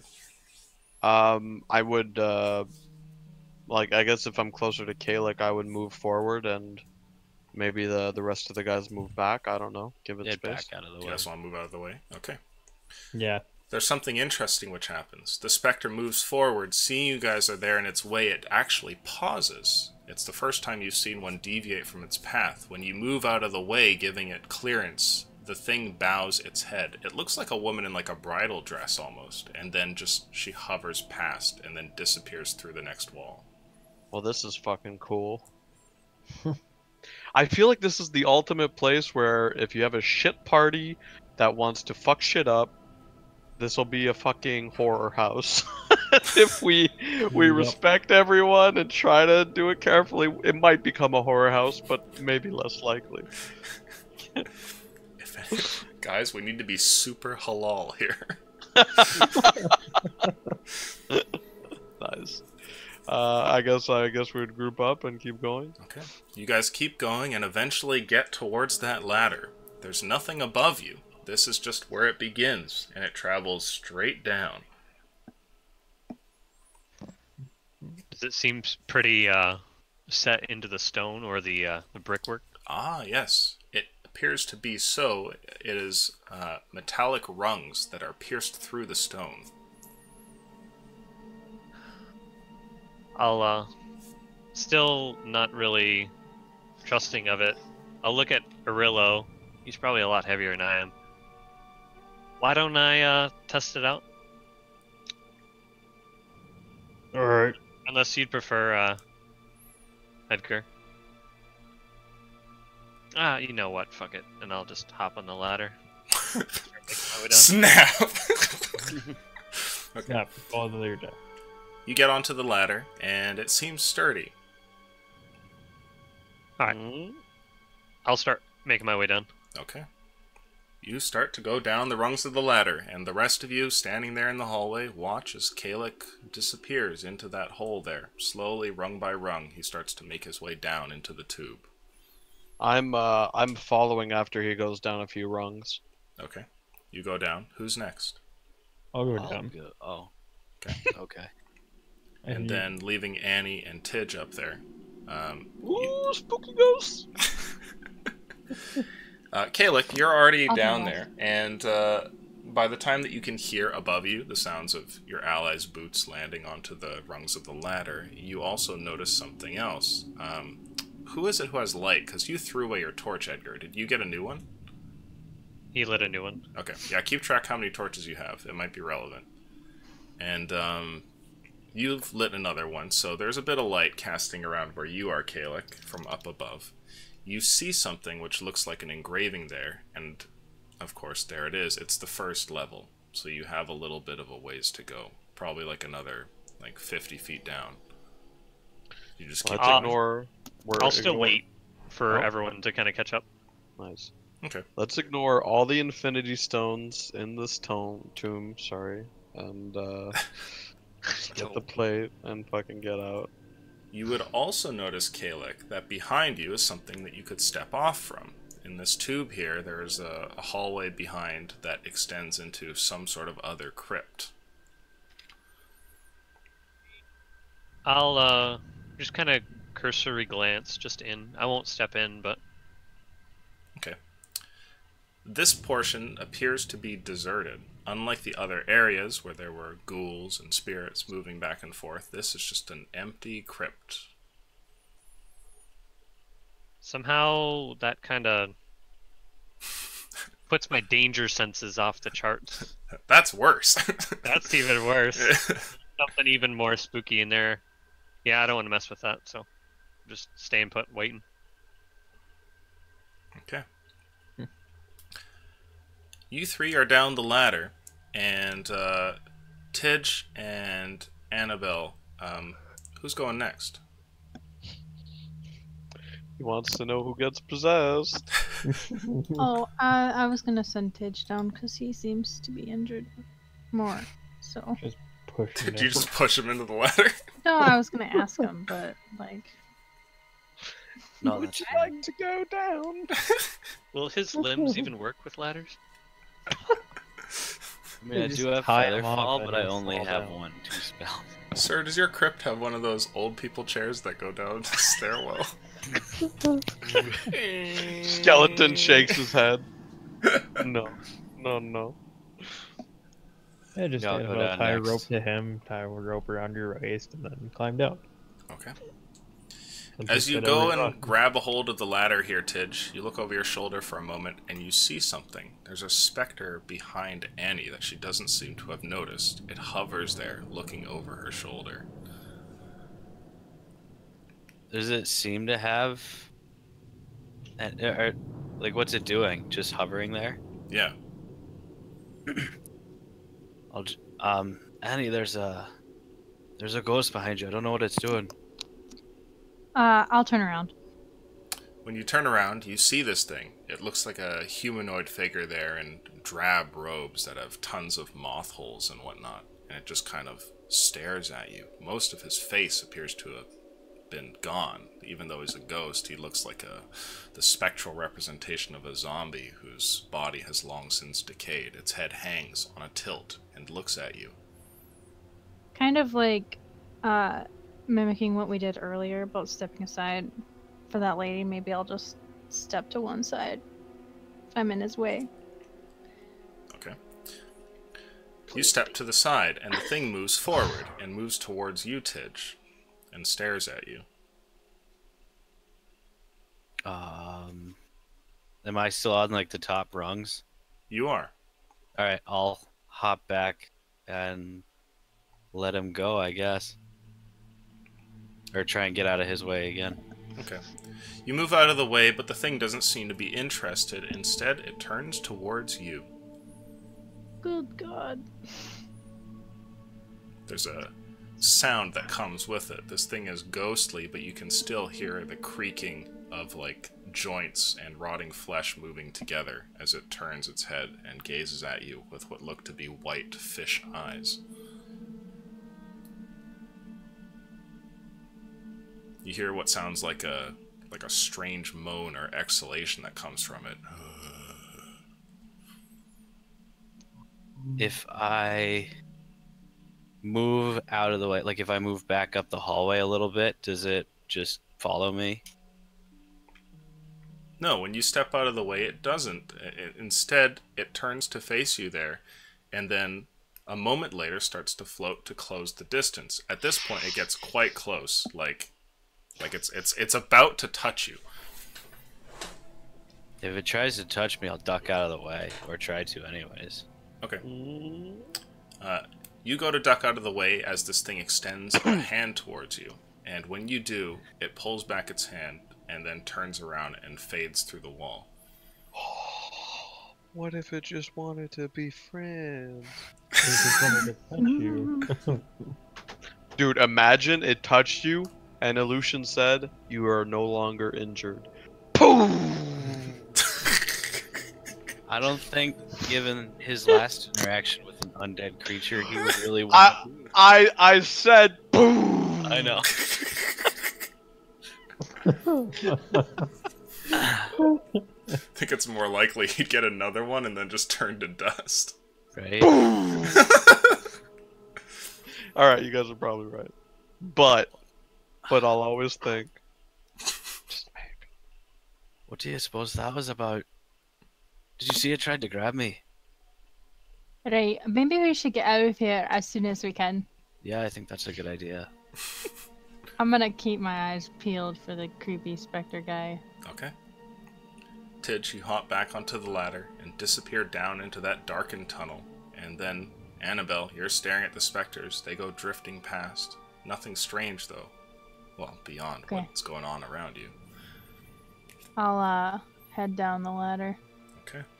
You guys travel down the ladder, one floor after another, after another, after another, until Kalik, you get to that final one. There it is, floor 5. There's still infinite darkness below you. This ladder plunges into depths whose, well, length you can only piece together in mind. But there's a hall behind you, a crypt.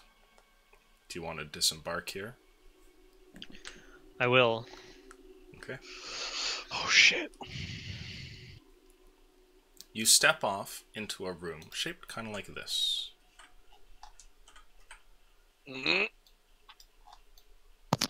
Like one of those scales. Please step off. And then,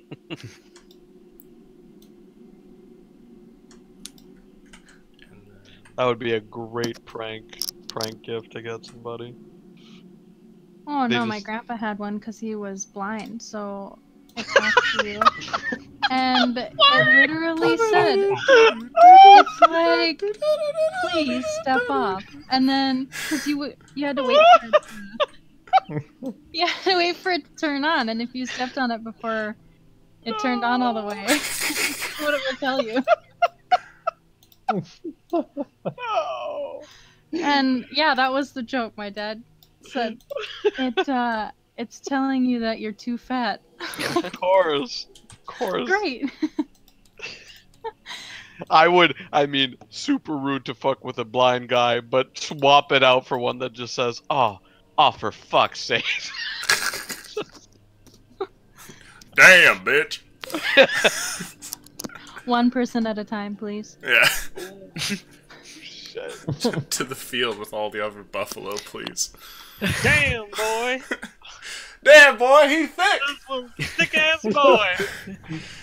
Ah! Okay, anyway, you guys disembark here. Double C thick motherfucker. Triple C. Oh shit. The base. Alright gets guys, we loud. haven't deviated. We've been good kosher children. We are definitely getting our bar mitzvah money. So we went and we solved the puzzle and we didn't touch anything. The By the way, room, did the ladder is- go deeper at all, or no? the ladder. Oh, it Yeah. keeps going down. Yeah. Okay. Is your locate object still live? Or is it a one shot? It would have failed. It's 10 minutes long, but I'm guessing. Oh yeah, that's for long sure gone. Yeah, it's gone. In front of you, what you see is a mausoleum of sorts. There are a collection of sarcophagus as well as urns. Pretty much any burial that you could imagine is here. There are even what appear to be like little, like they're flower bed shaped things with dirt in them, where presumably people are buried, that kind of thing, in different parts of the room. This space is stacked. Like, the number of commemorative tombstones and plaques and everything for the amount of space that's here is ludicrous. Like, it's just jam-packed. You can see what looks like a semblance of what was a walkway leading from the ladder down into this little depressed crypt area, which has just been overtaken, like stones being pushed up by new space made for other burials and everything. Like, it's packed, absolutely packed. Like, jars, like, not even put in like reverent pedestals or anything like that, just like stacked on one another. And you see there's dozens of people who have clearly been buried here. The only thing which really rises up against them and looks to have like kind of its original place here is a statue. And in this statue you can see somebody who's wearing a what looks to be a set of armor with long robes that flow off at like the arms, and it's a woman who's holding a it looks like a representation of the sun in her hand, like an orb with like the little flames coming off of it. And you can see that there's like icicles on the other hand side of it on the bottom.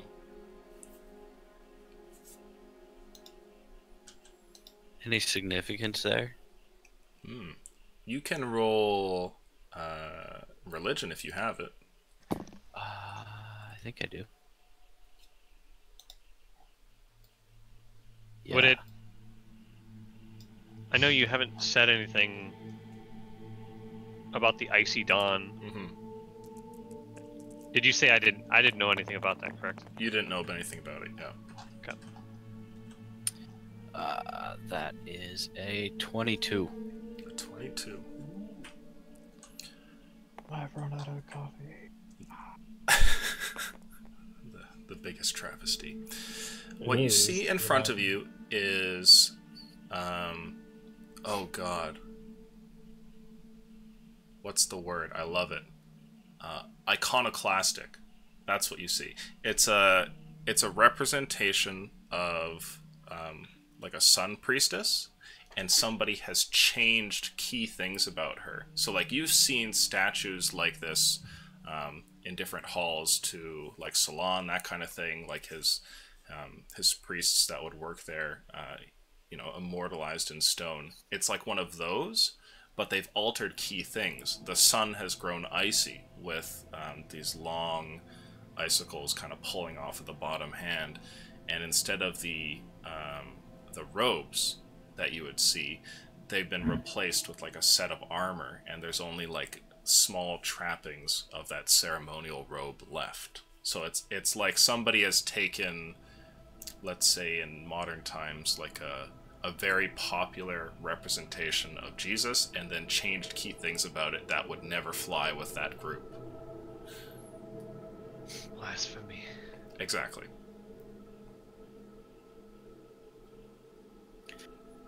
Okay. Guys, that statue is it looks like a sun priestess, like one of Salon's, but they changed stuff. Like those icicles aren't supposed to be there, and typically they're wearing robes, not armor. Can't say as I'm sure why they would have done it, but like that's a defacement of it, basically, right? Yeah. Does it Yeah. seem like... Is it like real armor on the statue? No. Okay. The stonework, though, is rather intricate. It's not like a representation of armor. Whoever did this took the time to lay in like all the little trimming and everything. I'll look back at the note. How much more directions seem to be there? Or does it just lead to this room and that's it? That seems to be it. the tombstones and urns and things, some of them don't, but most of them appear to have things like names on them and whatnot. Well, this is it. Has to be here. Be careful.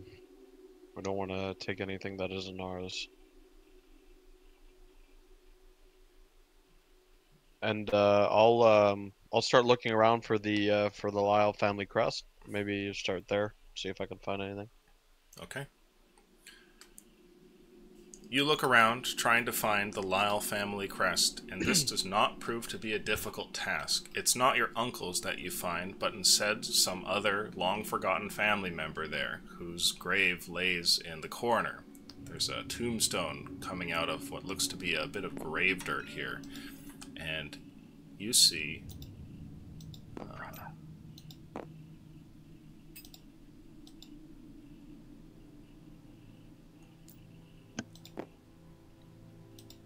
You see the gravestone of Sonia Lyle, dead 500 years ago.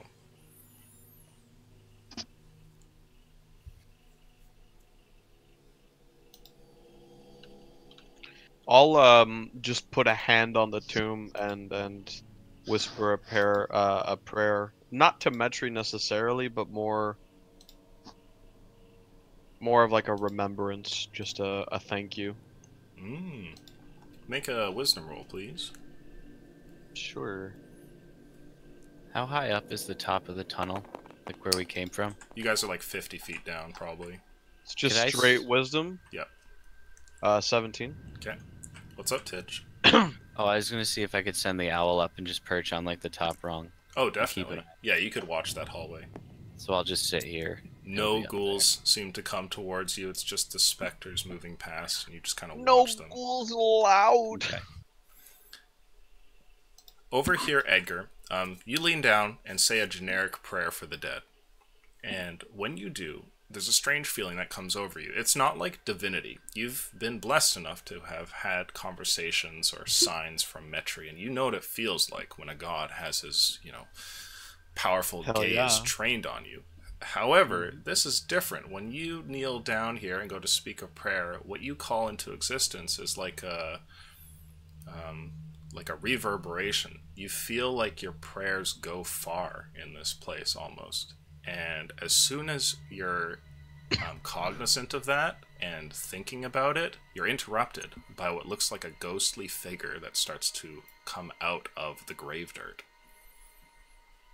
And you see what looks like a woman, probably in her middle age, 30 or 40, with some wrinkles that are beginning to become deeper set.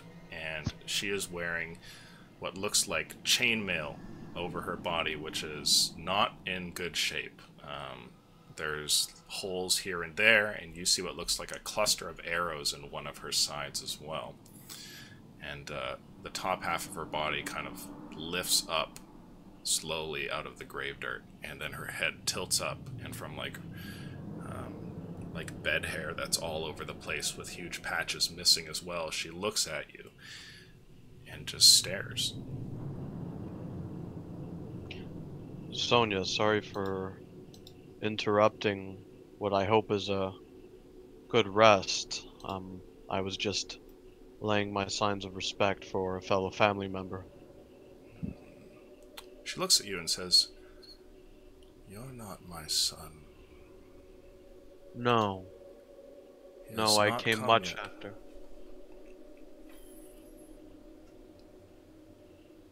Shit, is this your grandma? I'm sorry, Sonia. I don't know your son. I don't know if he's coming.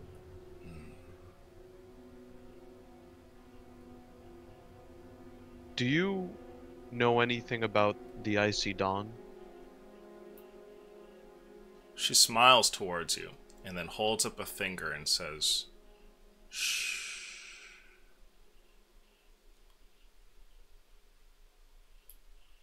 Must we not speak that name?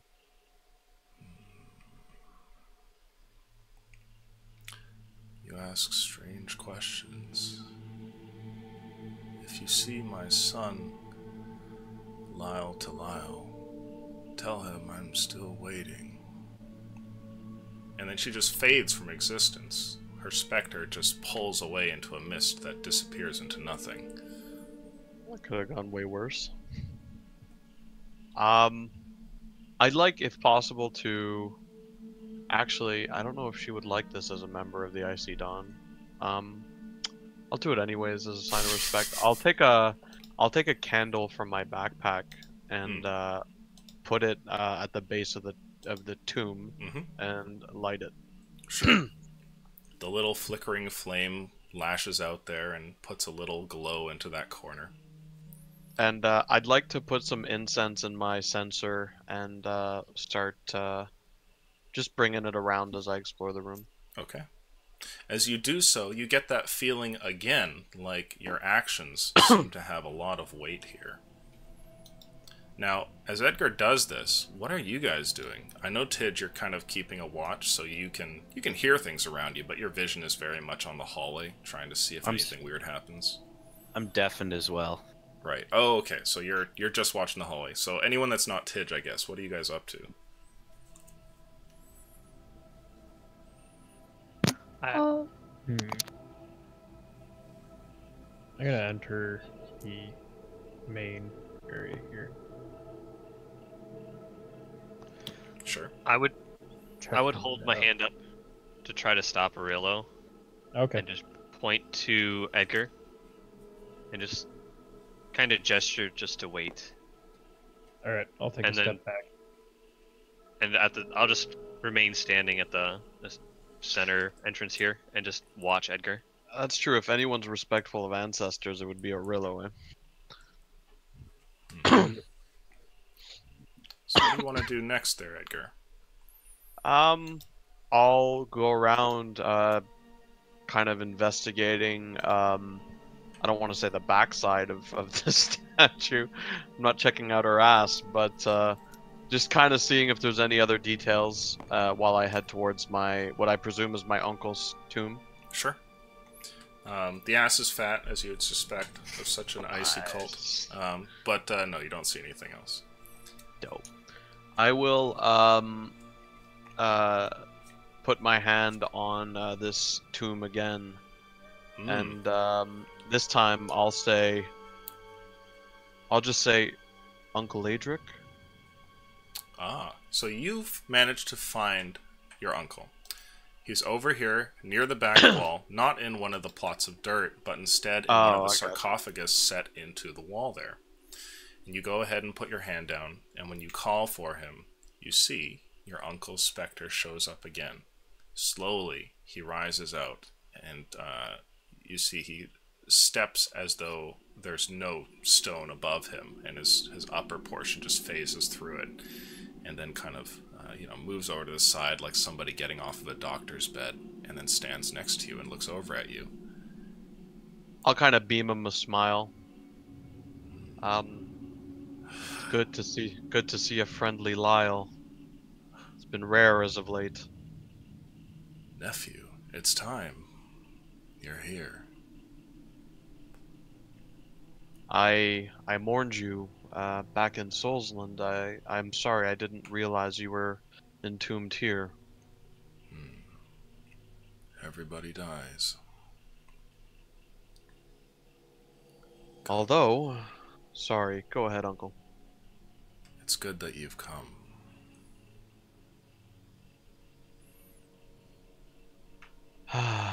Yeah, Father's been, and I'll kind of look down and not sure how to choose my words here. Off, as of late.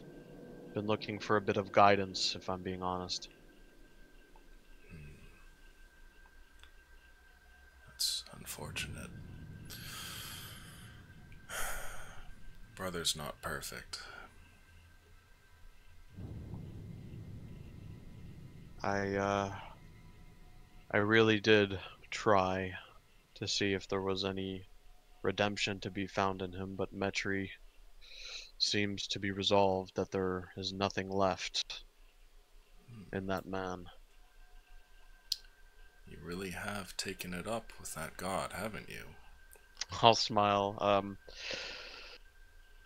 I I didn't have direction in life until him. So, yeah, I have. Although, I see you've taken something up in life on your own, something I had never heard of before. He looks over at the statue and then looks back at you and says,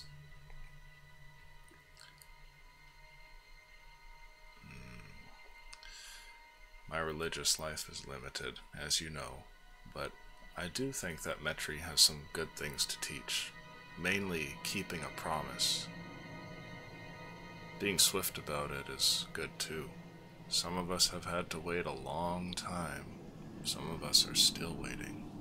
And he kind of looks around the room.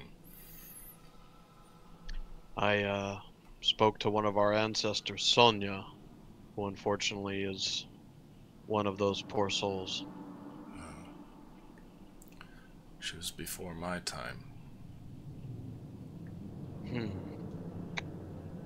Edgar, there's something I want to give you. I'll kind of furrow my brow. Okay. He looks over and then reaches forward, and you watch as his hand goes through the sarcophagus, and then when he pulls his hand out, he's empty-handed, and he looks frustrated as he stares at the palm of his hand, and he says, do you know where my armor is? Where are my things? I'll shake my head. Are they perhaps in the tomb?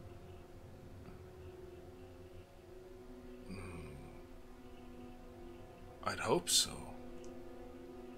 All the instructions were carried out, I trust.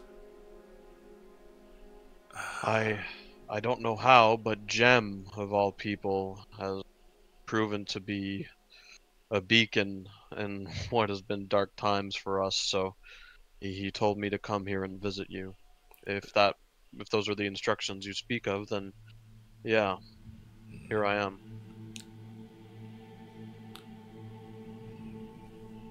Jem taught me most of what I know. There's no way he would steal from me. It must be around here somewhere. Would you go looking for it? Of course, Uncle, but I'm worried about disturbing the dead.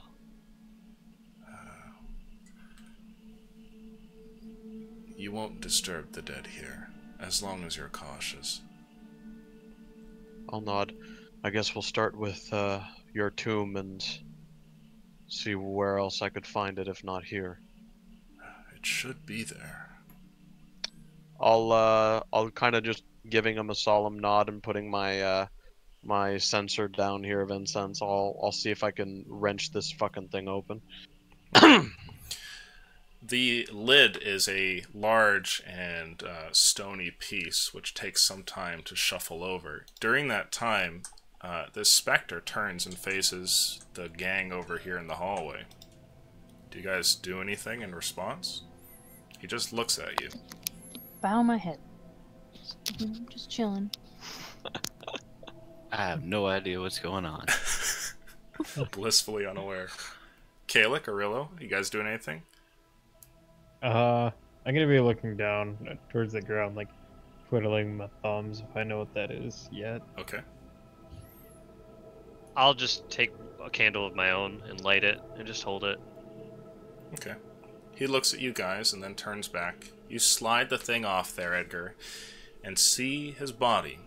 He's only been dead a couple of months, or sorry, a couple of years, and he appears to have been embalmed to a degree.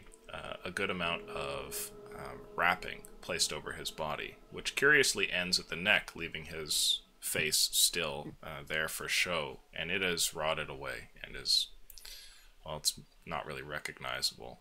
At least there aren't really any maggots working at it, but the skin has been drawn so tight and kind of leathery and you know, falling apart that it's, you know, it's ghastly.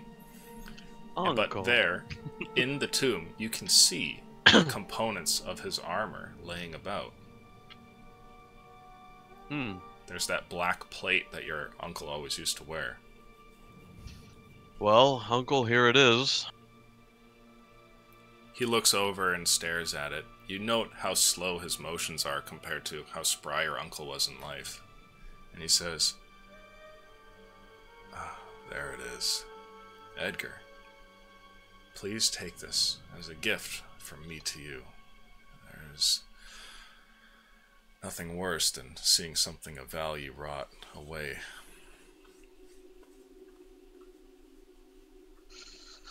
Well, thank you, Uncle. I mean, this... I remember wanting it as a child, and here I am now. It's kind of an odd feeling. Go on, see if it fits. Alright. I guess I'll leave you this set in case you need to get in a scrap. And I'll kind of chuckle to myself as I'm removing armor. You see he smiles. And, yeah, I'll don off my armor and try to get this on. Okay. Your uncle's armor fits remarkably well. The metallic plates and different tegulated pieces fit in a manner where you have to adjust some of the straps, but all the main bits that you would have to blacksmithy and everything like that are unneeded. His proportions seem to be pretty close to yours, and you put the thing on, and you guys see Edgar dress in the black plate here. He looks over at you, and your uncle continues. He says, "Good. No need for too much fixing, then." Well, you stayed in shape in life. I'll give you that much.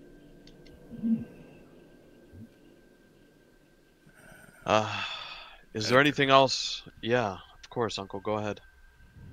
I'm almost done here. I can feel it now. I'll smile. Good. You should rest. Go back to this goddess of yours that you served in life. He looks over at it, and then he looks at you, and he says,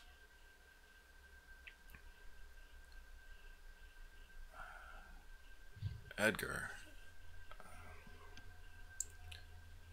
there aren't many that still worship like we do. I wouldn't ask you to turn away from your faith, but that door is open so long as you're alive." I'll kind of look down, unsure, and I'll look back up to him. It will be difficult to imagine myself serving anyone but Metri with everything I have, considering in life I've barely been enough for him alone. But I know. I do find my faith becoming stronger as of late. What are the values of this queen, this goddess, whoever she is? What does she stand for? I can't say. The time is growing thin. If you want to learn, you should ask Jem. The only papers that last in a place like this are the Keepers, but he'll have a copy if you want to learn. I'll nod, and I'll just kind of hover a hand over what would be his shoulder, Sure. and just smile and make eye contact while he kind of fades away. Your hand touches an icy cold, and he starts to fade, and you watch as his form begins to muddle about and his features become more and more difficult to discern. Could I lay on hands him for some warmth if after feeling that cold? I don't know how it would work, but Sure. How much lay on hands do you want to use? I'll use all of it. 24 points. You see that he breathes like a breath of life for a moment, and his features seem to kind of grow a bit stronger there, and he goes, "There are many families here, Edgar. Some have come and some have gone. Don't let me taint what it is that you want to do with your life. It's precious." And then he just disappears. Shit. I'll put the remnants of my armor in the same positions I found the plate in his sarcophagus, and I'll close the tomb back up. Fuck. Okay. And I'll kind of snuff out my sensor here, lay a candle on his tomb, light it like I did for the other for Sonya, and then I'll walk back towards the group. Okay. And actually, I'll turn around and I'll just look at the goddess. I won't say anything, but I'll just kind of take her in before leaving. She's an interesting figure.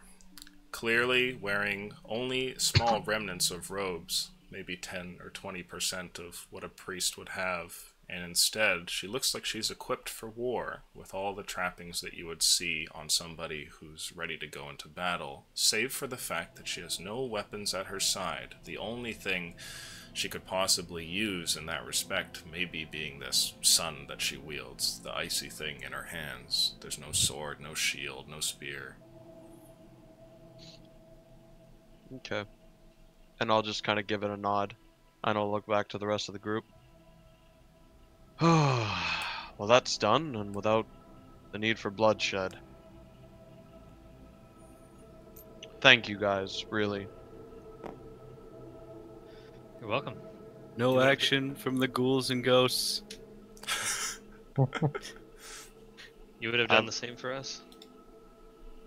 Well, that time will be coming soon, I suspect, but I have a feeling that the ghouls and ghosts, as ghastly as they may seem, are just waiting for loved ones that unfortunately may never come. It's kind of sad, actually. I can't hear you, I was just reporting. Nice. I missed all of it. Well, I suppose we'll get going as carefully as we came in. Although there is something I need to do just on the way out. There's a document that'll be waiting for me.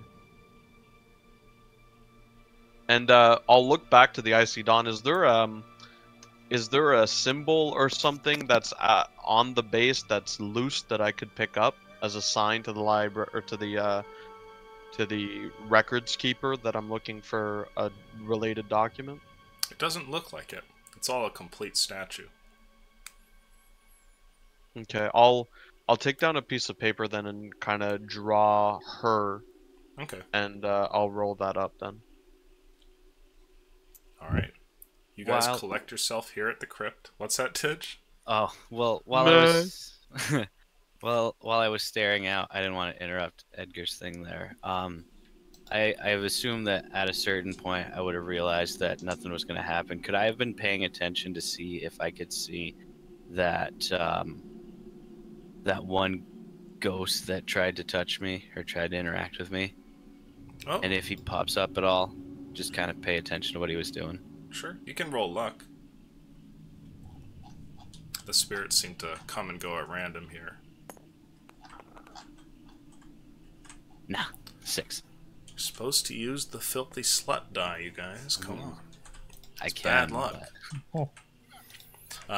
You have not seen it, and we're going to go to a brief 10-minute break here. Cool. That's good because I have to go take a piss. Edgar, I'd like you to add a set of plate armor to your inventory. Oh, baby! What AC does that put you at? I believe it's at 20 Yeah, if I I'm have at- my shield. it's pretty good. It's not Mackinac level, but it's pretty good. Who's Mackinac? He's a character from Tuesday Group that's immune to dying. His condition immunity is death. Might actually Really drop good. the shield and go like longsword versatile, but I don't know. I'll figure it out. Alright, I will be back. Me too. Same. Gonna make some coffee and go to the bathroom. Cool.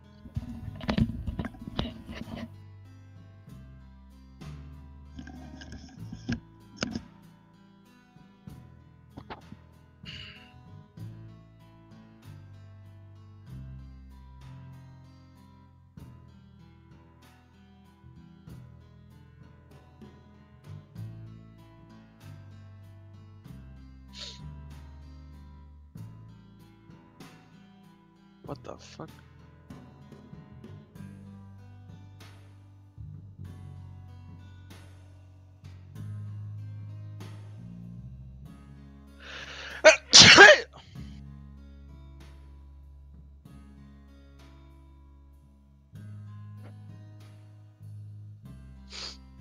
Oh my god.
I'm back.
Oi!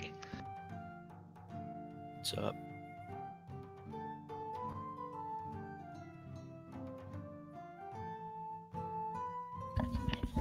Good.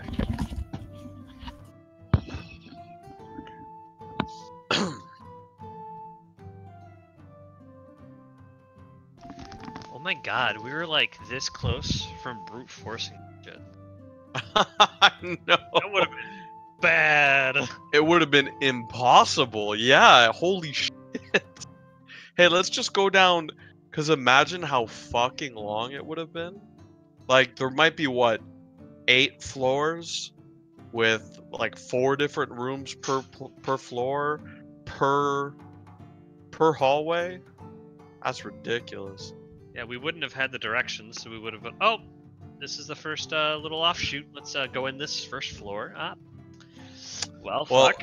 yeah, Lucian clearly was like, well, if they're fucking retarded, you know, if they're smart as a fucking bag of potatoes, then they're just gonna have to fight their way through it. Second floor. Yep. Nope, that's great. Third floor. I'm back. Welcome back. We're just talking about how we could have just made a big mistake. All right. Yeah, let's go kill all those things. Let's just, nonchalantly. In we go. Huge tactical error. Huge. I should have probably tried to mess with his paper at least one more time.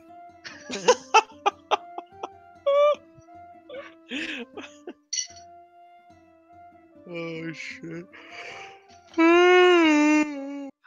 Have you moved yet? Yeah, I just finished. Well, not really finished, but. Oh, I know that feeling, yeah. the, You're basically, your bed's there, your desk is there, the essentials are there, but everything is I've got. fucking night. Yeah, I've gotten the bulk of it up here, but Nothing's like unpacked or... no, just my computer. Yeah, yeah. I looked at the clock, it was like 6, and I was like, fuck, I'm not even close to being ready. And then there was a huge tabletop update, and I was like, fuck! Did you move into a different state or same thing? No, I'm just like an hour and a half away. I'm just further up northwest of where I lived before. Okay, okay. Did you do it for school? Yeah. I've been out of school for like 5 years. Actually, I've been working full time for like 5 years, and I just decided to go back. Nice. What are you studying? What are you going for? Alternative and renewable energies, Oh, cool. like windmills and shit. Hey man, that's where the money's at. Fuck, it's smart. Yeah. There's not enough people to staff the field, so get in while I can. Got a ton of them out where I live. Yeah, there's a lot in maybe not this particular area, but a little as you go east, because the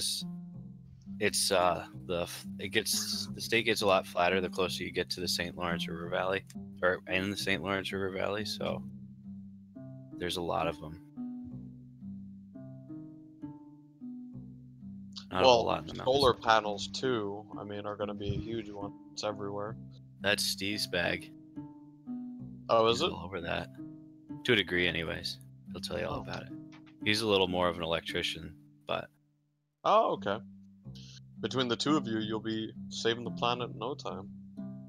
fingers crossed. Well, my younger sister's doing the same thing too. So You have a sister? God damn. I have 2. Holy shit. Breeding like rabbits up there in the mountains. Yeah, You have a sister? I have 2, Hmm. and Steve's not one of them.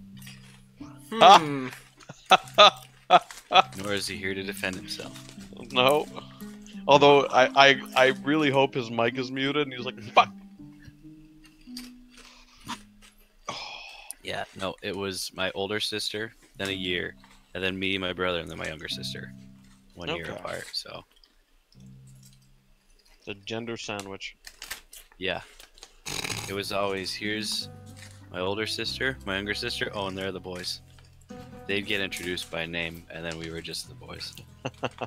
And then there's these two spawn that happened. These also occurred. They don't do much.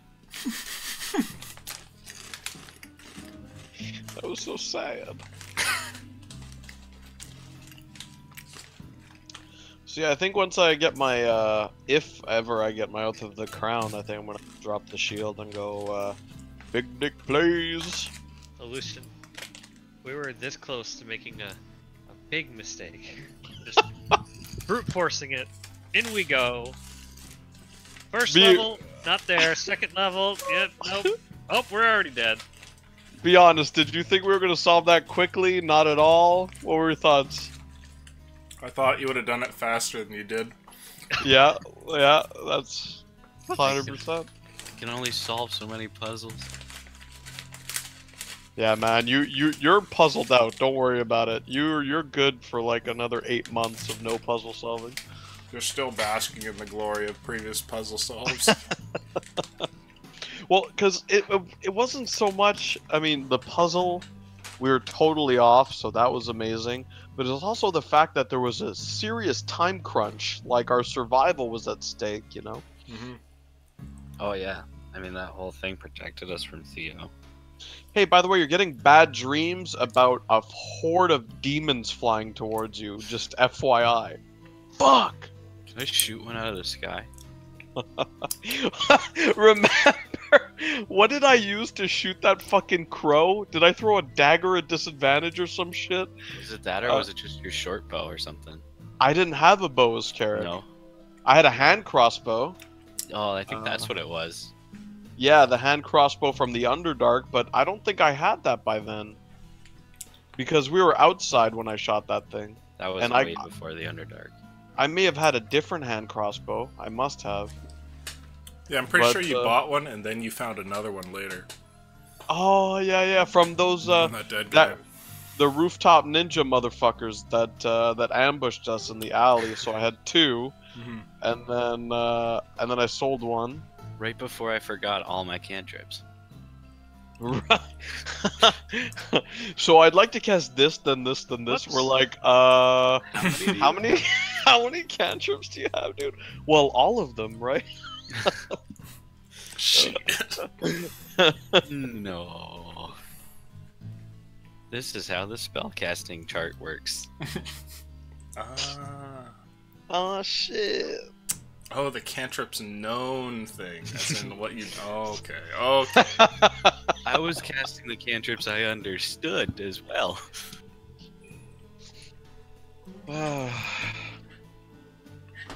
The fun part is none of us are like hardcore power gamers, so it's not like you were trying to slip a fucking quick one.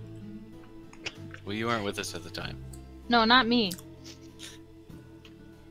Talking about me? No. Yeah. Oh. No. Oh. Well, we're narrowing it down. Are you talking shit about your bow over there? No. Well, Steve. sometimes he can be. Ashley. Get your shit together. But I was talking about Wow, that not voice. anybody in this group. Oh, I got you. I think I know what you're talking about. But yeah, you did that voice really well. Congrats. I thought that was Connor. Ashley. I hear him whispering sometimes over his mic and into yours. I picture that shifty. what he's looking at is just you trying to operate programs on your computer and failing. They've all been like maximized on the like 800 by 600 resolution. Like the Ashley, accessibility why is- options all turned on. Ashley, why is your Google Chrome Vision zoomed in at weird. 435%? Well, it's because I'm blind and I need Font to set see. at like 200. Do you You have also one of those cell listen- phones for old people that have really big buttons? Yeah. A jitterbug? Yeah. Oh shit, she has the name. My girlfriend Do you- wants one of those. Do you listen to Antiques Roadshow at 3 a.m. on full blast? No, because then I get the urge to buy stuff, so I was told I can't watch that anymore. Oh god, she did. No. I saw this No, nice thing from my grandson. I know what it's about because I work in an old people home, but no, I don't do that. Very funny though. Hey, Mrs. Clark has that thing. Let's fucking swipe it. Joke's on her, she only thinks she works. Oh shit. Oh, What if right. What if she? Her there. What if she is the old person? Yo, I've had some serious fucking bad trips about that. Like, what if I'm retarded? What if I'm so retarded I can't tell that I'm You retarded? should have just left Oh, it no. there. I've had some bad trips about that, man. What if I'm retarded? Pause. Shit. Shit. Shit. So your girlfriend wants a jitterbug, huh? Yeah, she just, I don't know, saw the commercials and thought that they were hilarious, and she was like, I want one. Jitterbug. Yeah. Get her a life alert Jitterbug. instead.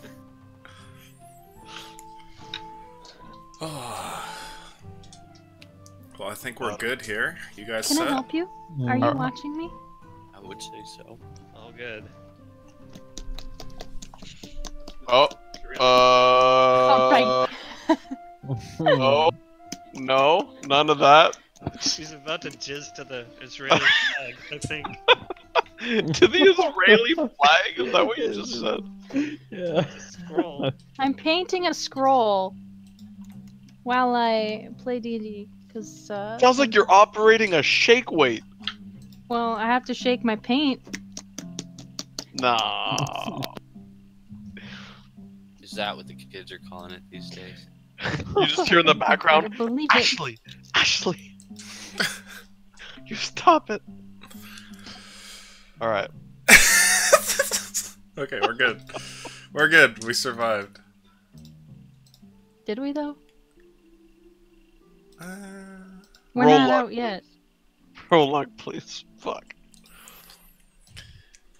oh, that's true. You are still in the crypt. What do you guys want to do? God Get damn out it. there.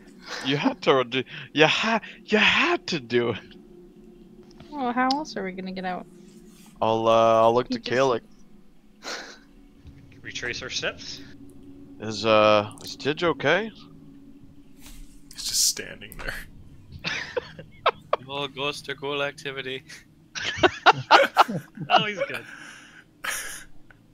Do we leave him there? I mean, he'd see you eventually. Tidge, how are you feeling? I'll get closer to him. Yeah, he just stands there. Are you a bit rough? No, Tidge, ghost what's or the ghoul co- activity. Tidge, what's the kind of thing that you do in your off time? What's your idle animation? Oh.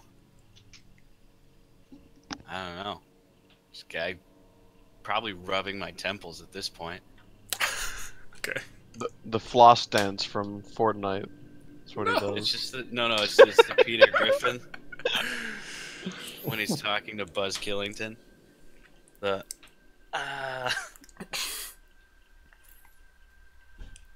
What do you I guys don't know, want just to do? kind of standing around. Are you? Does he look rough to me? Like, does he look fucked up? Tidge? Yeah, he's got like 5 injuries. He's like, it's a miracle Oh. he's still alive. I mean, 6, HP wise, I'm pretty sure. is he like bleeding out of his nose or some shit? I would say at this point you just can't tell. When you full heal him, he looks like a sack of garbage. So there's nothing. I swear I'll get around to it someday. Oh, ghost I'll, or ghoul I am activity. this close, Tidge. I'm this close to being able to help you out, bud. I'm gonna cure wounds him. Okay. I mean, I Tidge, did- you feel healing. I'll. I guess that'll be enough to snap me out of it. Okay. Let me do a little 1d8, here action. I mean, I did heal while you guys were messing with the scrolls. I can't tell. You look fucking Asperger's right That's now. okay. I didn't heal all the way, so. That's a 4. That's not bad. 4 plus. Is there a plus? That's alright.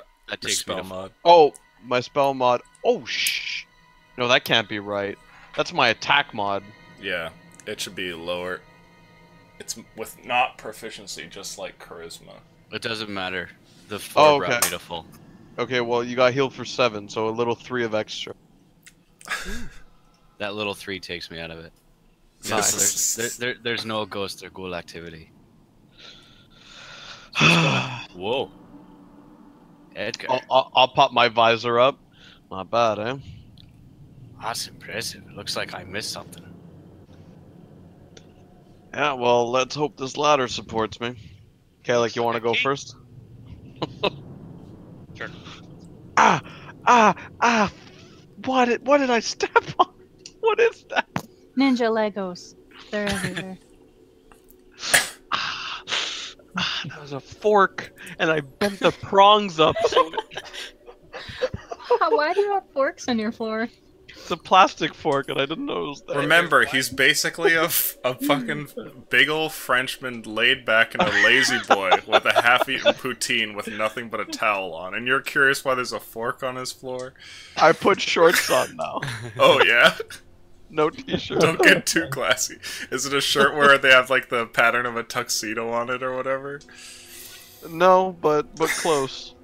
No, but the gravy stains from the poutine make it look sort of like it. Like a bow tie around the neck. I The kept curds that, made a tie. I kept that shit all in the mouth, and the beard caught some of it. Don't worry about it. Oh, no, I want some. And if the beard missed it, the chest hair got it. It's all good.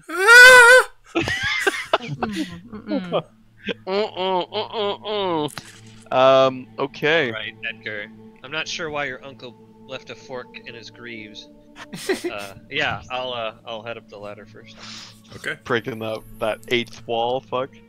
I'll head up behind him afterwards. You guys eventually emerge into that next little area. The spectral hallway leading eventually to the large room with ghouls. Everything's still kosher. I'll just gently remind Kalik to say the same thing and keep on pushing forward, I guess. Yep. Okay. Retrace our steps. Why you do this? They just said. This is the last luck roll. No. It's high. Oh yeah. I don't know if that's good or not, but oh yeah. 14. You see the ghost return on the way out the hallway, Tidge. It hovers in front of you, though it doesn't seem to have made any sort of strange actions like last time. Can I message it Oh, and say, who are you? need to make a roll for the reticence of this spirit. Give me a minute. Just get ready for the saving throw. The thing turns and faces over towards your group, which is trying to approach through this little hallway of specters. When it turns to face you, you hear a voice speak back into your mind, and it says, Rayfield. My name is Rayfield.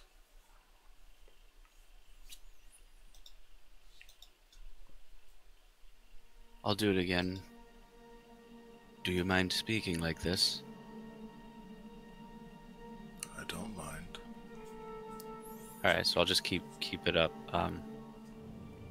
Do you want something of me? You guys notice that Tidge is here, and he is repeatedly making the hand motions to cast some sort of spell at a specter that has stopped in the hallway in front of you guys. And the other specters seem to just kind of go around you as you're standing in the hall. Who's nearest to Tidge right now? I don't know. That's up to you guys. Would it be you, Annie? Sure, why not? I'll kind of look at you, uncertain as to what the fuck is going on, and I'll look back to Tidge. Oh yeah, we passed this guy on the way. Oh yeah, for sure. Oh yeah, dear, don't you know? We passed this guy on the way down to that next hole, and he stopped us. He was gonna get in there, and then we moved out of his way, and he decided he was gonna turn around and go the other direction. You destroy that accent so well. I fucking love it. Okay, there. I can't. I'm Canadian and I can't do it. That's her next character. My Oh, penis for is inverted. sure. Sierra Palin is gonna be her name. Maybe not. I don't get the reference. Never mind. Pa- Okay. Parasailing. Okay, so anyway, right, so he was going down the whole way before we headed down the ladder, and we moved out of his way, but he's back, and I guess Tidge seems to be conversing with him. Beyond that, I'm not sure. Tidge? Did he respond to my last message? What did you say? I asked if he wanted something of me. He replies and just says, no. I'm bleeding. What the fuck? Uncle, how could you? Okay. Why did you try to grab me?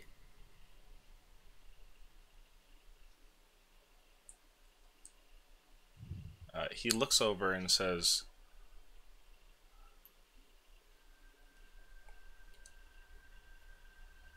"It felt like you were one of us." Guys, I think he's a follower of the librarian.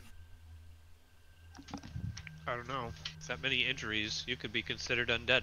You see that That was clever. Dad joke of the night. whether it's the previous Oh. statement or the joke, you don't know, but this specter gives out that sort of exhalation, grunting noise. If you can find answers, I say I- go for it, Tidge. Alright. Not casting message this time, I'm just speaking. Can you speak? Openly. You just hear the Okay, I'll go back to message. I am a follower, but he's been silent of late.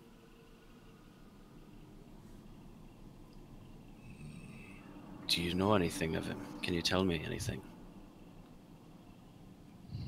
He shakes his head. He just says, "I've followed. I've lost my voice."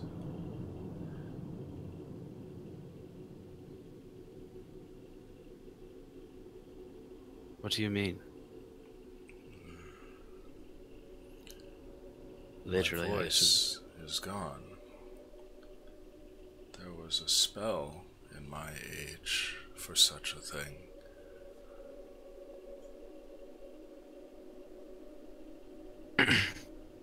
May I draw something on the floor and you could tell me if you recognize it? It's a nasty rune that we've been chasing. Interesting. Roll luck.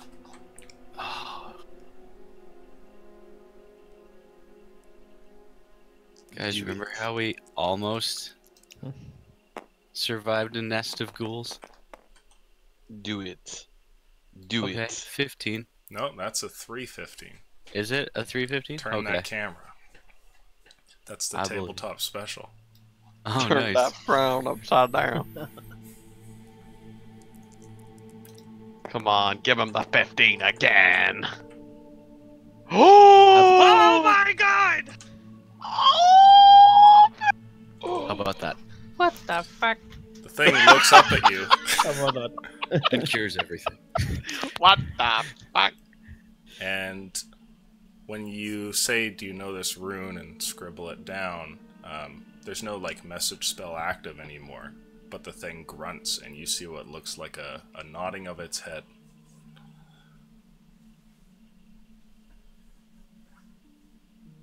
Okay. Can you tell me anything about it?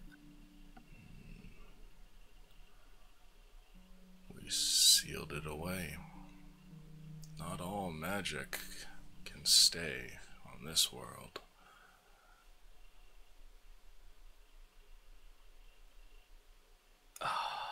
Alright, I'll go back to the party. Guys, he knows of the rune, and he's telling me that he sealed it away. Or he was involved in sealing it away. He extends his arm up and points at you. I'll go back. Yes? Is there information in this tomb, in this crypt, that I should seek out? Just the dead and what the dead have. But you. And the message spell ends again. Oh shit. I'll, snap it back. But me? What about me? Oh, there's... How do you know?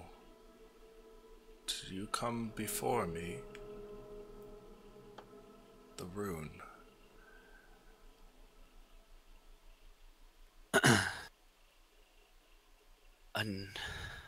an old evil you may or may not know about is seeking it out. We found it in an old temple. I'd like you to please make for me a persuasion roll. Oh shit! Aim high, Willis. Well, the odds are in my But favor not for poison. sure.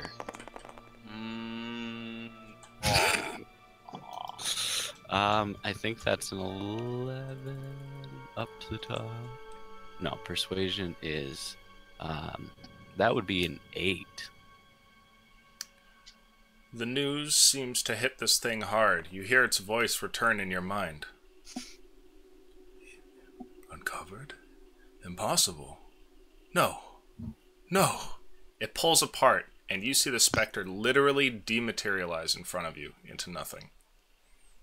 Shit. Guys, I didn't do that. I swear I just talked to it. Motherfucker's woke.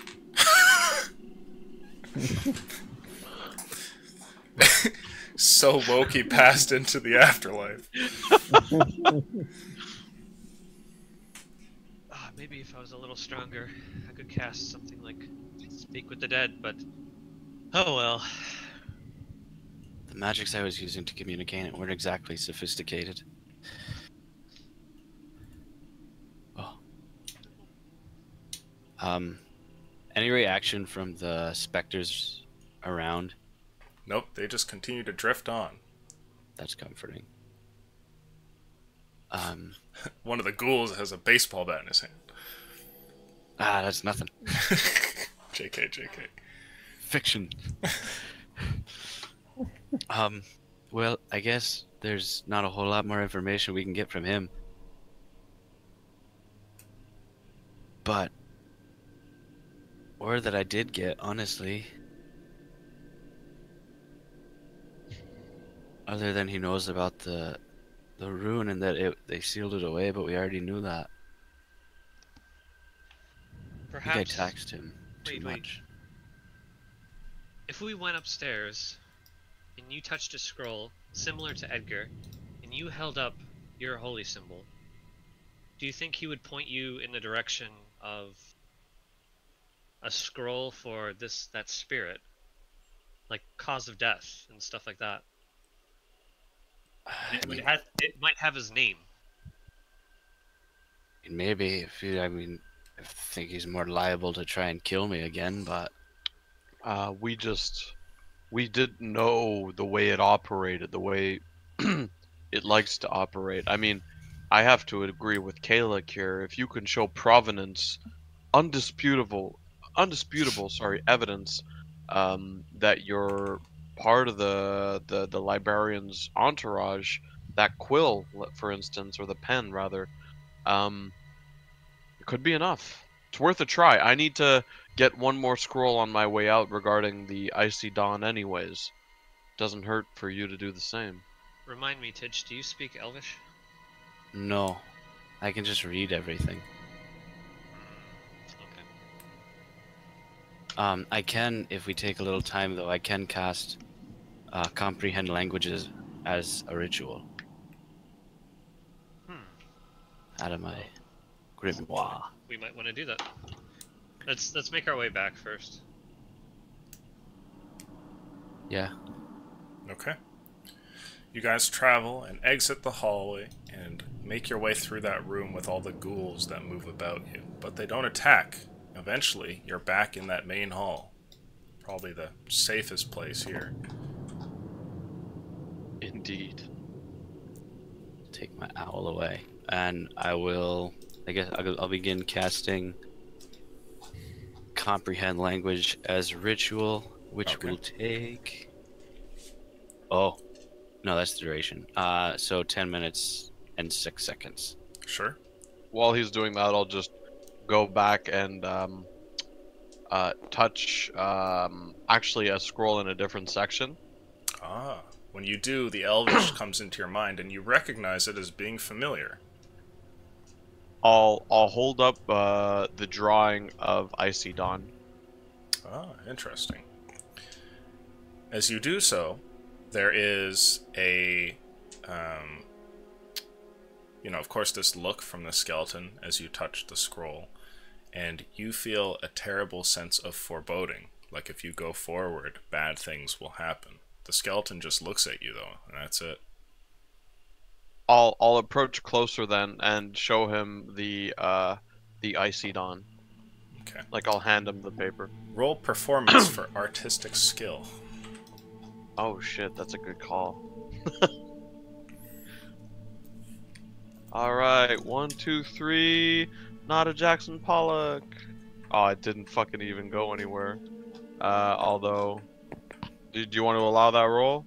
It kind of just fell off the little ledge. Oh, yeah, you can re-roll it. Okay. I don't want to, but I will. You fool. Oh, 19! What's up? Motherfucker can draw!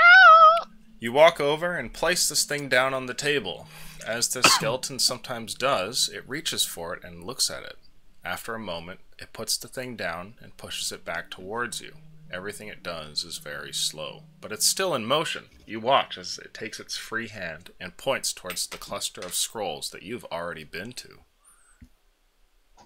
Oh, damn.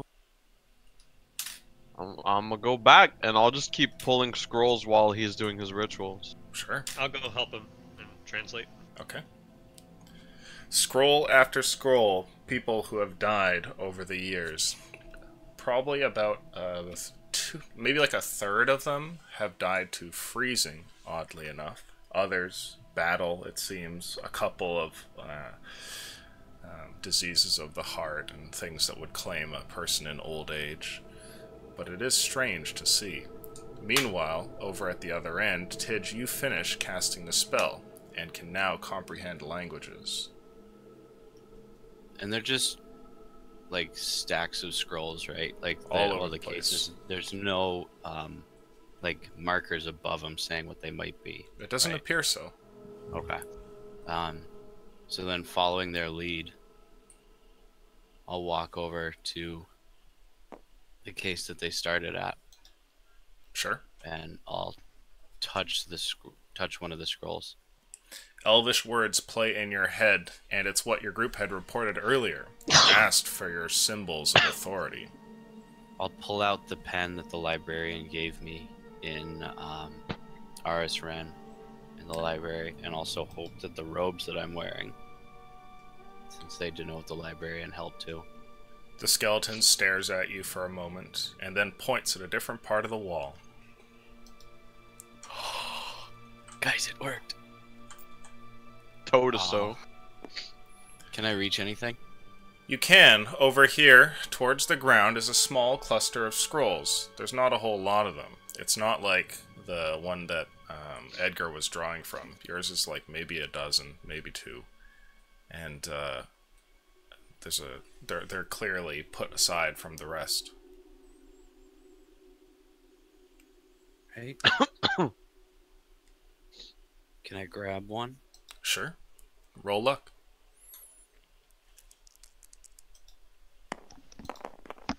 Did the ghost say his name was Rayfield at first? 7. You see a scroll that you pull out, and this thing dates back about 2,000 years. A man by the name of Gunther, who apparently was a acolyte. That's the title next to his name. He died, unfortunately, of suicide.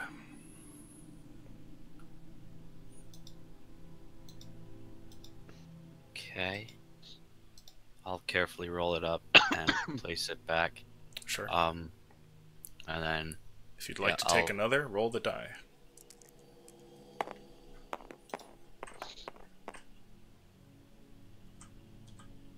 moderately better. 12. Ah. You pull out one from about, well, this one, it seems ludicrous. At first, when you look at it, you wonder if maybe an extra zero was put there. But 20,000 years ago, a man by Rayfield And you see Rayfield here died to, I don't know how it would be put in medical terms, but acid, basically. Caustic. Yeah. And you can see that Rayfield's title here is not put down. Instead, it's just a last name.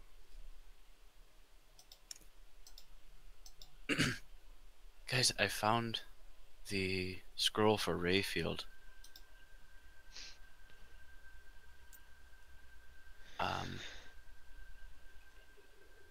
I'll bring it over to the skeleton. Okay.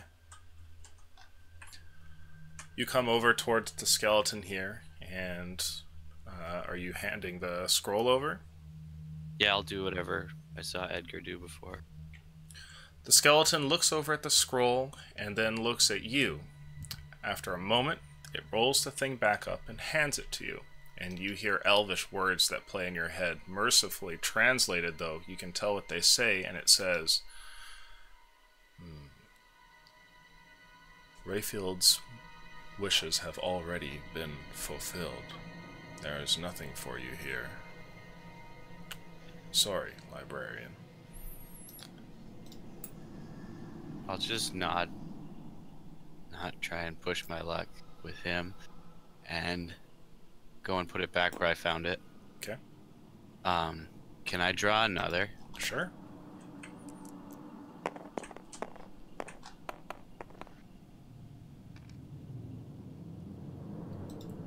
Again, looks like, unless 12 plus 13. is that on a knife's edge? It looks like a 12. That looks pretty solid. So yeah, You pull one for Kunine, who apparently died about 800 years ago.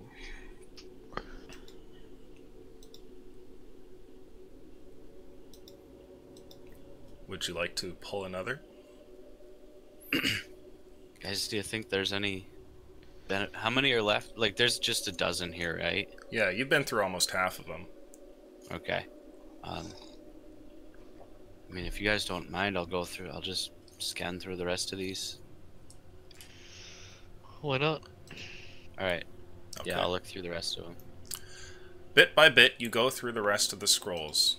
If there's one thing that you learn about the librarians here, is that their lineage goes back very, very far. Perhaps most noteworthy, though, is you pull out something interesting. One of the scrolls that you retrieve from here is in a little case that almost seems to be kind of off in a strange way that you can't really put your finger on. When you retrieve the scroll and read it, you see the name Murkoth Runefang there in front. And it's not so much the name. None of that is significant. It's not a noble family that you know or anything like that. But Murkoth apparently died about a season ago.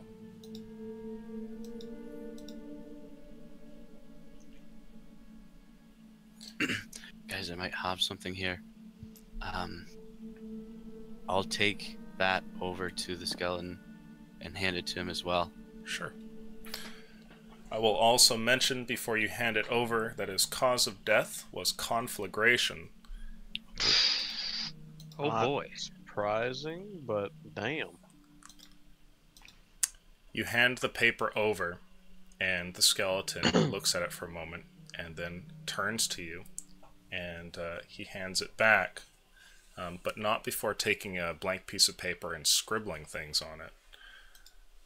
And then he rolls that up as well and hands it to you. You hear him speak into your mind again, a little bit of Elvish, and he says to you,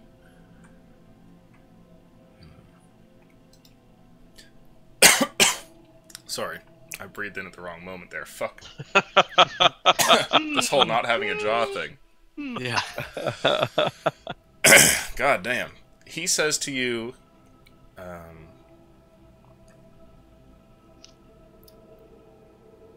you'll find his things down in the Hall of Summer. Tread lightly.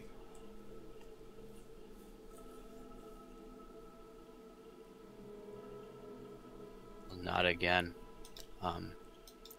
and place it back. Okay.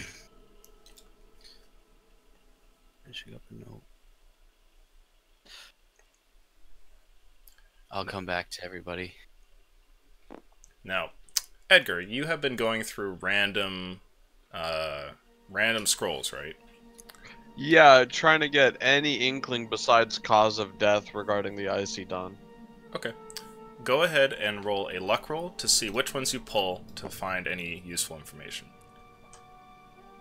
And this will be for the bulk of them, because it does Come take time on, to go through. Malkalis. Oh! Oh! Oh! That Okay. fat booty sway.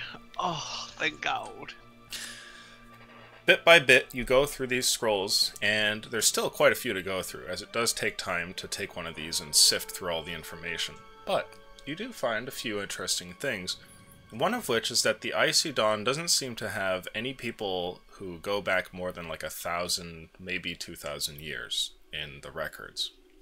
The other thing that you notice is that the names on here, though varied, do seem to have some repeats in them. Not in that there's clones or anything like that represented, but there are a couple of last names that show in repeat, and there must have been a few families rather involved in this group. Lyles, of course, being one of them.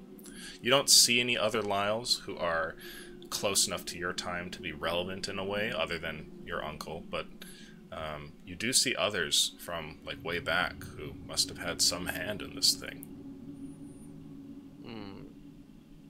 So I guess if I could summarize what Edgar's thoughts are, is that whatever his uncle was into was some kind of religious, maybe not cult, but organization that the Lyles have been involved in for a very, very long time, and clearly the core Lyles aren't a fan of it. It's kind of like an offshoot thing. It could be.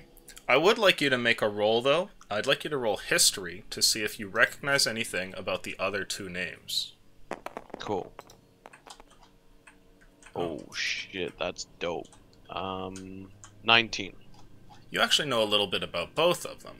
One of them are the Caymans, and the Caymans have come and gone. They were a noble family that existed actually in Solsland for a period of time, and you've seen them in record in like graveyards and stuff like that as one of the families that just, you know, they eventually petered out. They didn't have their lineage continued.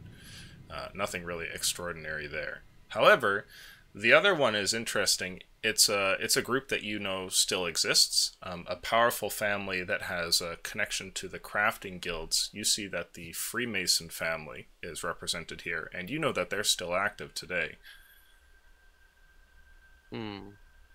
And the ones that are a Freemason or a part of the Freemason family, what's the most recent death that I was able to find? For the Freemason family, you find a death from maybe about 120 years ago. What's the guy's name? Rilad Freemason. And Can you spell it? it looks Yeah. like Rilad died to a spear to the heart.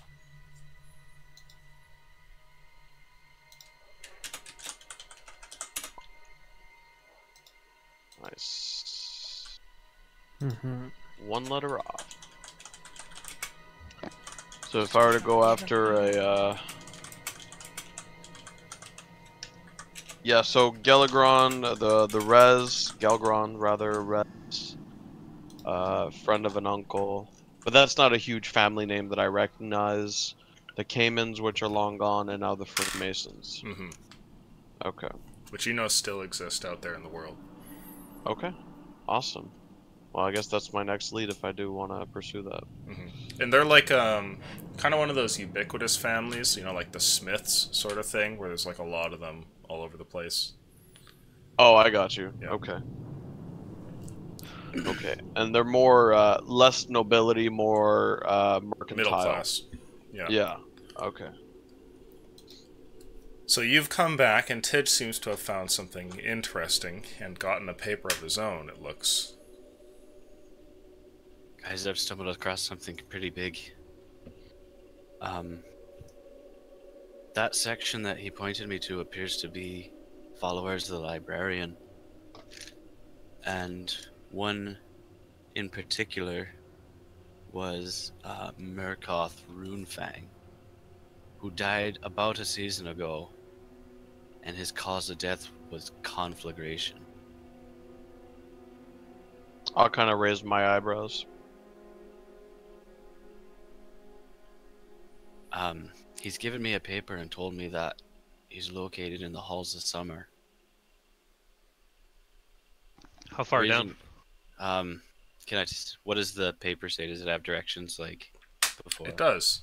You can see that it asks for you to go to Hall 5, and you're headed to level 13. It's a ways. But it's a huge lead. I mean, if you guys don't want to go, that's fine, but I think we should go. now, did I'm he a tell little you to hesitant. did he tell you to tread carefully before when you asked about Edgar's uncle? I believe so, right, guys? Like, just table talk? I think he said tread carefully. Am I crazy? I believe so. I mean, you have that retarded int feat that you can remember, right? Yeah. He I'm did. pretty sure he did, yeah. He did, yeah. Okay.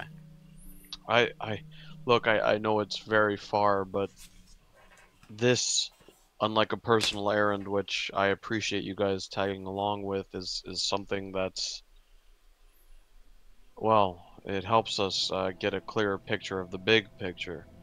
I'm okay with going, as long as we don't disturb anything, and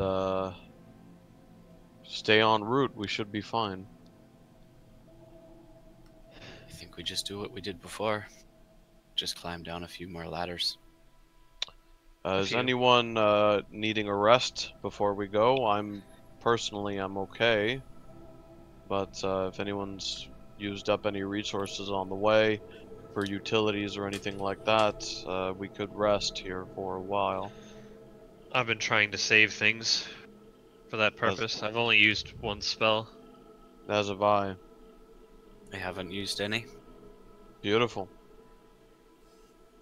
I'll look to Annie and Arillo. I'm ready. Alright. Thank you. And Don't thank us. This is for everyone. And I'll follow him and kind of give him a pat on the shoulder. Lean down and give him a pat on the shoulder because he's so small. Oh, my leg. Ow. As you receive a new plated gauntlet on your shoulder. You accidentally touched me just a little too hard and my clavicle breaks. Oh, yeah, Edgar, my spine has collapsed. Thank you. So, yeah, I'll head down hallway. If it's dark, right? So if it is, I'll just, instead of doing the owl thing, no, screw it, I'll do it. It worked before. Okay. I'll have him on my shoulder this time, so he's like close to where my head is. The ghouls once again are upon you all. They move up and sniff at your group, but they don't seem to come right up to you. Are you traveling past them? I would ask Kalik would you say the same thing? Just to be safe. Yeah, I'll Okay. step forward, a little bit more nervous this time, and try to repeat it. Oh, that's the wrong hall, by the way. Oh, yeah, that's right. There you go. Is that how seasons work? Right. I'm not Lotho anymore. I don't know shit about nature. Winter, straight to the summer, followed by spring. And then In fall. the What's fall. that? There is, thankfully, no change in the activity of the ghouls. They let you guys pass, and you're able to move through the room and find hallway 5. It is identical. Once again, these spirits kind of moving back and forth through the area. There is a ladder at the back end. Are you guys going for the long hall? Yeah. Yep. I'd be following. Yep. Passing by the specters, you eventually get towards that ladder, and in a long trek travel about 200 feet down into the earth before eventually getting to 13. Below you, the ladder continues to stretch down. Who knows how far it goes or to where, but you finally made it. Behind you, you can see that there is a little crypt there, lit by the light of your meek torch being held by Edgar there, and visible to you with your owl on your shoulder. You can see that there's a statue of the librarian there in his splendor, and around him, a group of graves. I'll just breathe kind of like a sigh of relief, as this is like the first time I've seen any aspect of him in a while. Mm-hmm. Does the statue seem to be defaced, kind of like the other one? No, it doesn't. It looks like a representation of the librarian. So it's not iconoclastic. No. Ooh, sick use of the word, son. It's a good-ass word, dude. Dope. I'll approach the statue and just kind of place a hand on it for a moment. Ah, make a So wisdom just- roll, please. Is this a check or saving throw? A straight wisdom. Okay. No. No. Seemed like No, no. saving throw. 6. No, it's just a check. So, yeah, 3. Nothing seems to happen, but when you place your hand there and look up at the statue, you can feel like your actions ripple out strong in this place. It's like walking on holy ground, almost. Okay.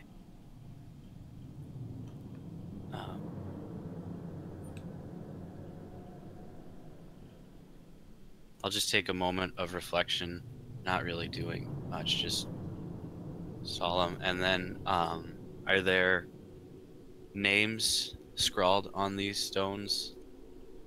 Ah, you can see names, indeed.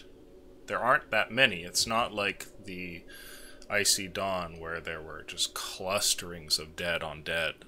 Here it's pretty easy to find the one you're looking for. Alright, I'll approach it. Sure.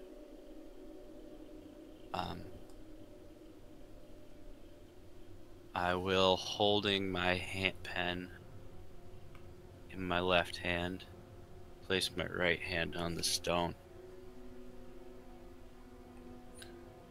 When you do so, you feel something that seems to move about within the sarcophagus, and then watch as a horrible remnant comes out.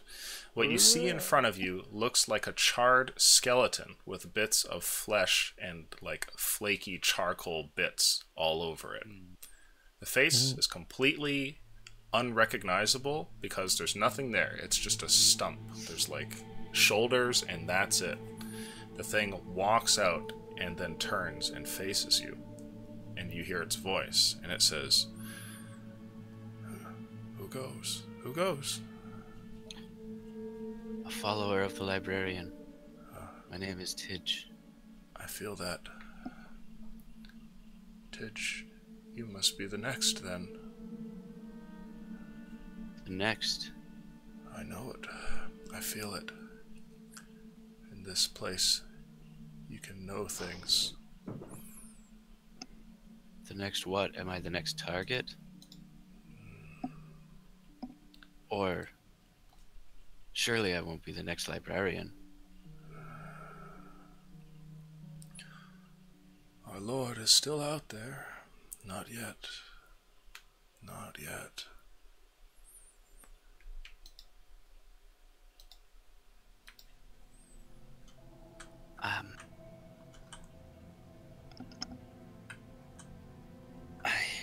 I have spoken with him, but not much of late. The last words I got from him were that he was busy. How can he find us with such little power? For sure. Do you mind me asking how you... What happened? Were you a protector of a sanctuary? Researcher. I've been to sanctuaries. Perhaps it's fitting that I died in one.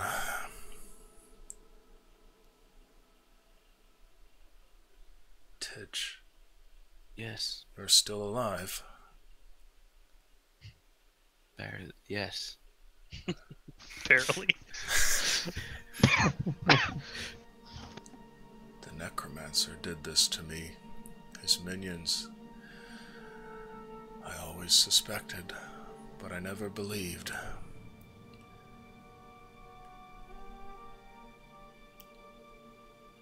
We have reason to believe that he has affiliations with the Winter Lich. Does that... If you know it invites death, blissfully unaware are those who don't know that the necromancer's gaze won't fall on them.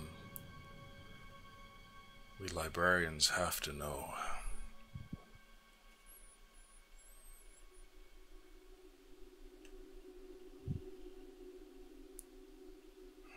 Oh, Are you there, Tidge?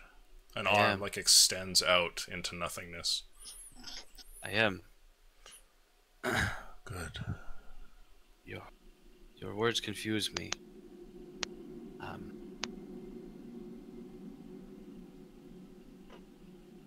We seek out this necromancer. We think that he's trying to find an old magic that was sealed away a long time ago. Yes, yes. Familiar. Yes, Librarian, you'd be amazed at how fast your mind goes once you've passed. I remember this chase. I too was after clues for the necromancer. did you find any? You see what looks like motion that comes from this sickly, charred corpse, but it's very difficult to interpret. The thing continues and it says,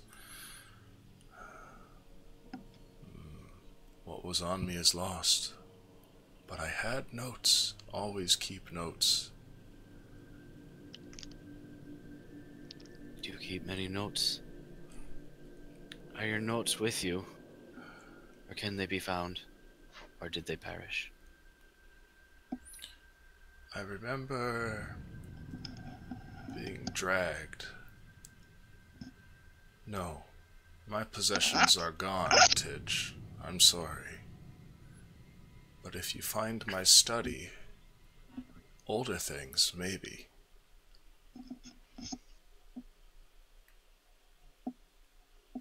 Do you recall where that is? Of course. In my own house. Where is it? I'd like you to roll luck, please. Steve, you're making weird noises there on your. Yeah, I had to plug my mic in because it's dying. Is it still making weird noises, or? It's like it's just going beep beep Is- beep. His voice is it's about as little janked as you can get. That should count. He turns to you and he says, Ah, yeah. "Hillcrest.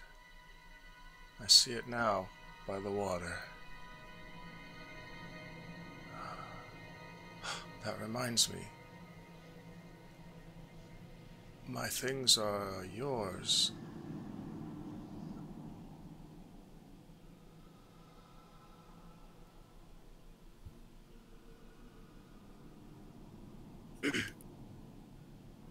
I'll take whatever information I can get from them.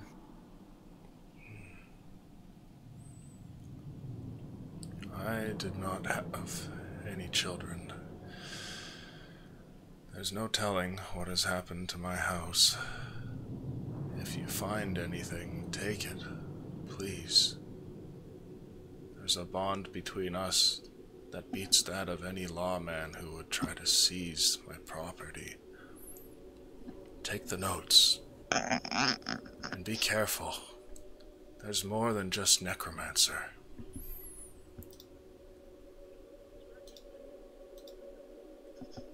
Did you know of any other followers? There are so few and so hard to find. The librarian doesn't say, but from how he talks, there must be few. I've gathered as much as well. As one passes, things become dim. Wait. Tidge, are you there? I am. Good.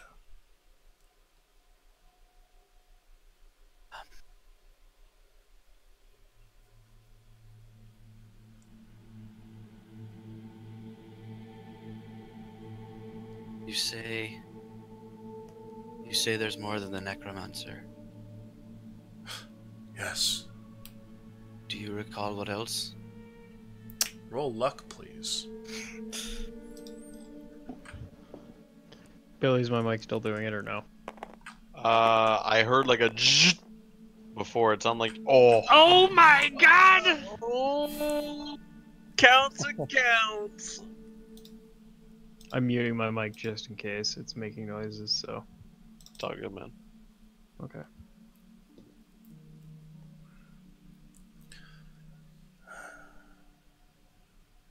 There are things I know, and things I suspect, Tidge. You know a good theory, yes? Yes. I have too many.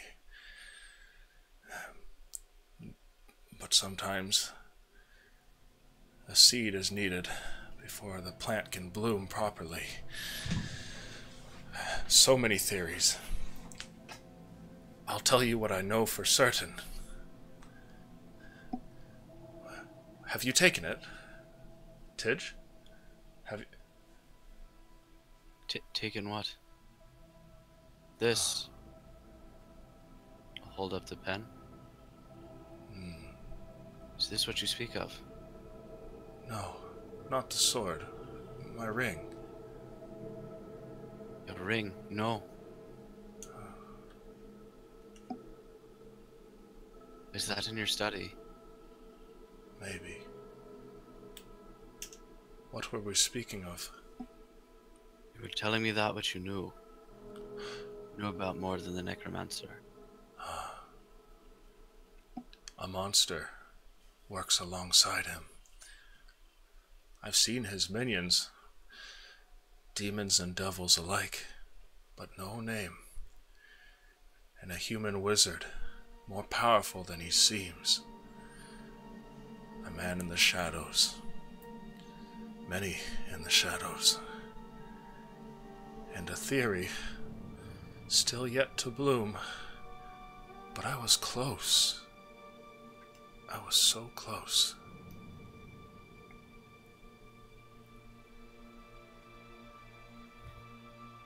Is this wizard, a June? Does that name mean anything to you? No.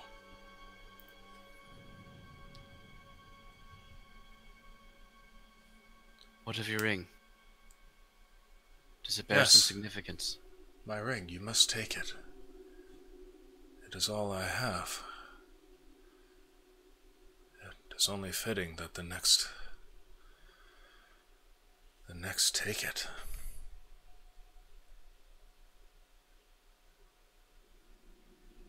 You see that the body turns and faces towards the sarcophagus. Is it just standing there hovering, not or going back to it? It's just looking at it right now. Okay. I'll whisper to Edgar real quick. Be like, he might need some help. I don't think his arms work. I'll just kind of nod and I'll take a step, a pause rather at the entrance, and I'll just try to get Tidge's attention and see if he needs help. May I get some aid? I'll just nod quietly and respectfully go over and wait for its cue to help out.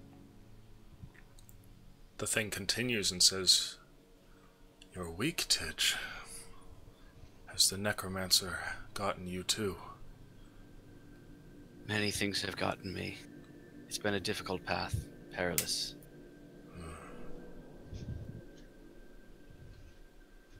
I'm also rather small. I see. I'll just kind of smile.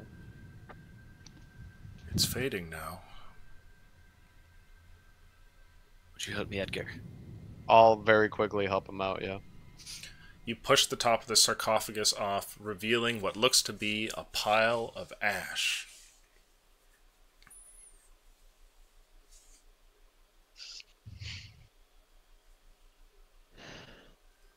And there's nothing else.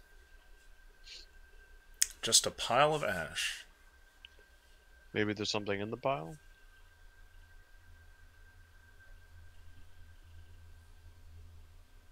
That might not be the greatest idea. Is he still there? Ask permission. He's still there, standing next to you. Is there something in the ash? Do you wish for me to search? Yes, I remember burning. You don't know what the agony of necrotic flame is like.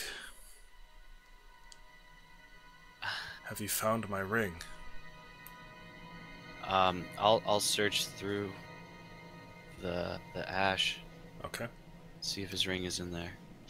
As you paw around in there, the ash sticks to your hand and cakes your fingers, but eventually you feel something small and metallic underneath. I'll pull it out. Okay. You retrieve the thing and see what looks like a small silverish ring with a brilliantly set blue gem at the center, a sort of light blue, a tealish color. Mergoth, is this it? Is this your ring? You have it now. You see the shoulders go lax for a second. Glad you could gain some solace in this time. Take it, Tidge. It wasn't enough to save me, but maybe it will save you. I see the horizon now. That space where the two worlds meet. I think I'm going. Go.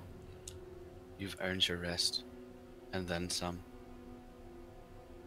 You just see the thing falls apart into a little pile on the ground and then disappears.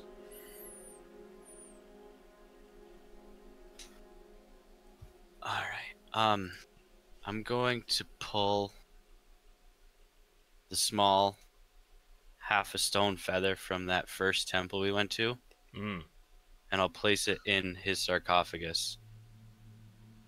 And that was from the librarian statue that fell apart. Ah.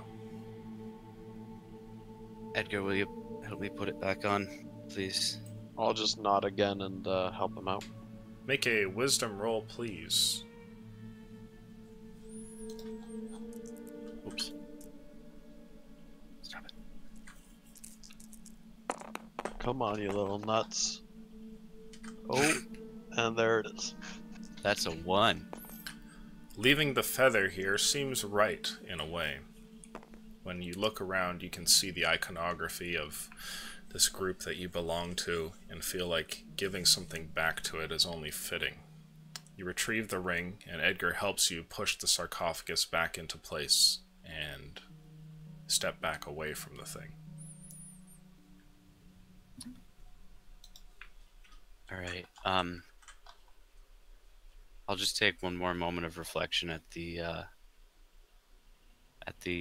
statue and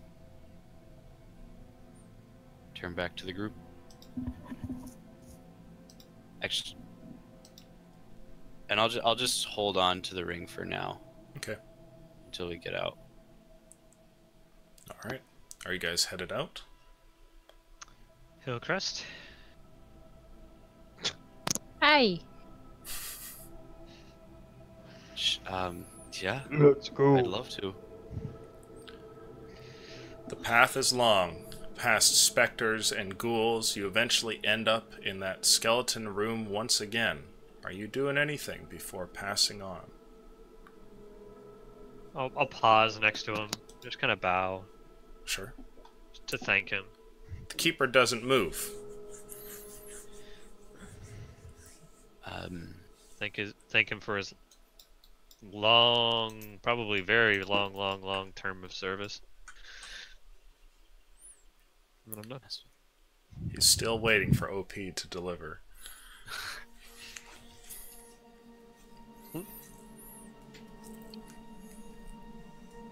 Okay.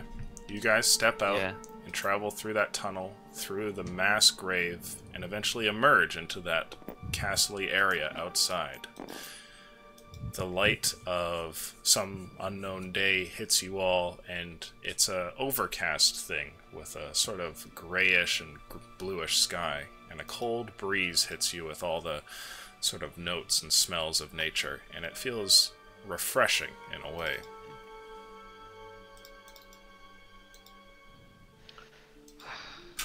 Wow. That was incredible. Not gonna lie, I'm a bit claustrophobic. Kind of scared the shit out of me. I didn't want to blow it.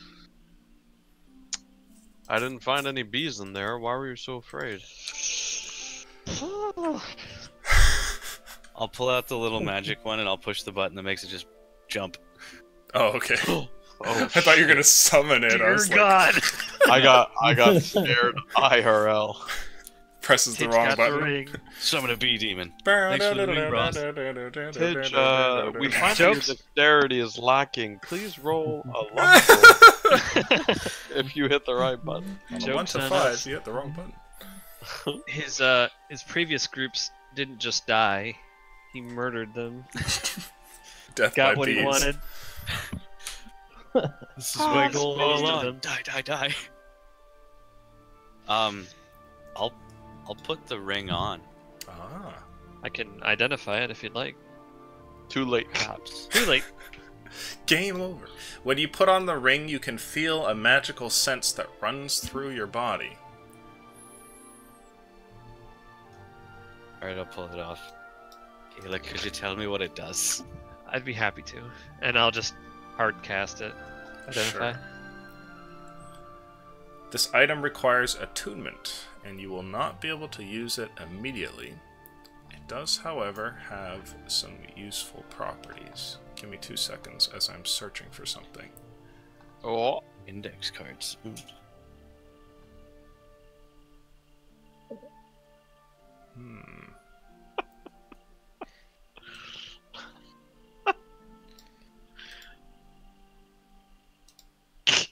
what the fuck? Ah. Man, they're really going hard in Monster Hunter, eh? Jesus. Yeah.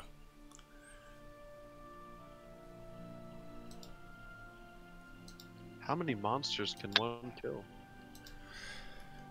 This lot. ring has the ability to, once per day, for somebody who has attunement, who must be a member of the group of the librarians, to cast Aura of Vitality.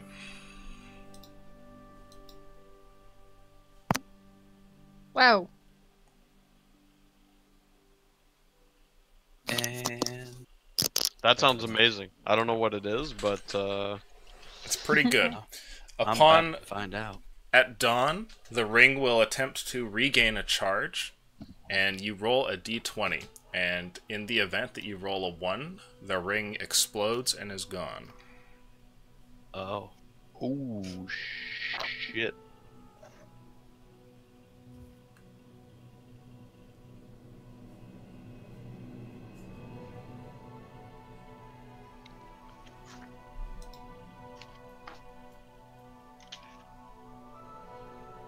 Forget to write that part down. Don't worry about it. Important. Aura of Vitality, 30-foot radius, centered on you. Use your bonus action to make yourself or a creature the aura gain 2d6 hit points, and it lasts up to a minute. You can do that every round for 6 rounds using only your bonus. That's amazing. As long as the concentration isn't busted. Is it Yeah. 6 or 10? Because it's a minute. Oh, 10. I can't count. Yeah. Yep. So write that down. Aura Vitality, 1 charge per day. Attunement. On charge regain, you have to roll a d20, and if you get a 1, it explodes. I'm not gonna lie, guys. I don't know what's going on right now, but I am like on the verge of shitting myself. So, Well, I hope in excitement. no, no. we are at 9:30. We could cut it here. It's up to you guys. I think we should, because you guys just got everything and stepped out. It's like pretty much the perfect spot to stop. Okay, but I'll be back in 5 minutes after my soul has been removed from my body. Bear back. Okay, and with that pleasant imagery, I would like to bid you all goodbye. Thanks for playing today, players. I think you did great. Nobody died, and the whole puzzle of how to navigate that crypt was figured out instead of being ham-fisted, which could have ended very badly. Very bad. Yeah. So, audience, good to have you. Patrons couldn't do without you. We'll see you tomorrow for the last session of the week, where we have a newbie joining Thursday group. Should be interesting. Adios. I hope Jason's okay. Well, he did just say he was gonna get soul extraction, so He's probably fine. Can you imagine if we could hear it? Just like, ah! No, just the distant screams.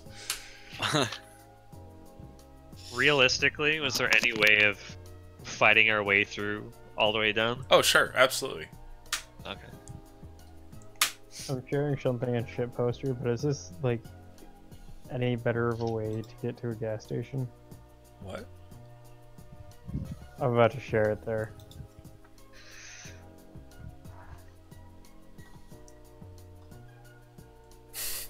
I see the disturbing picture that Koala posted.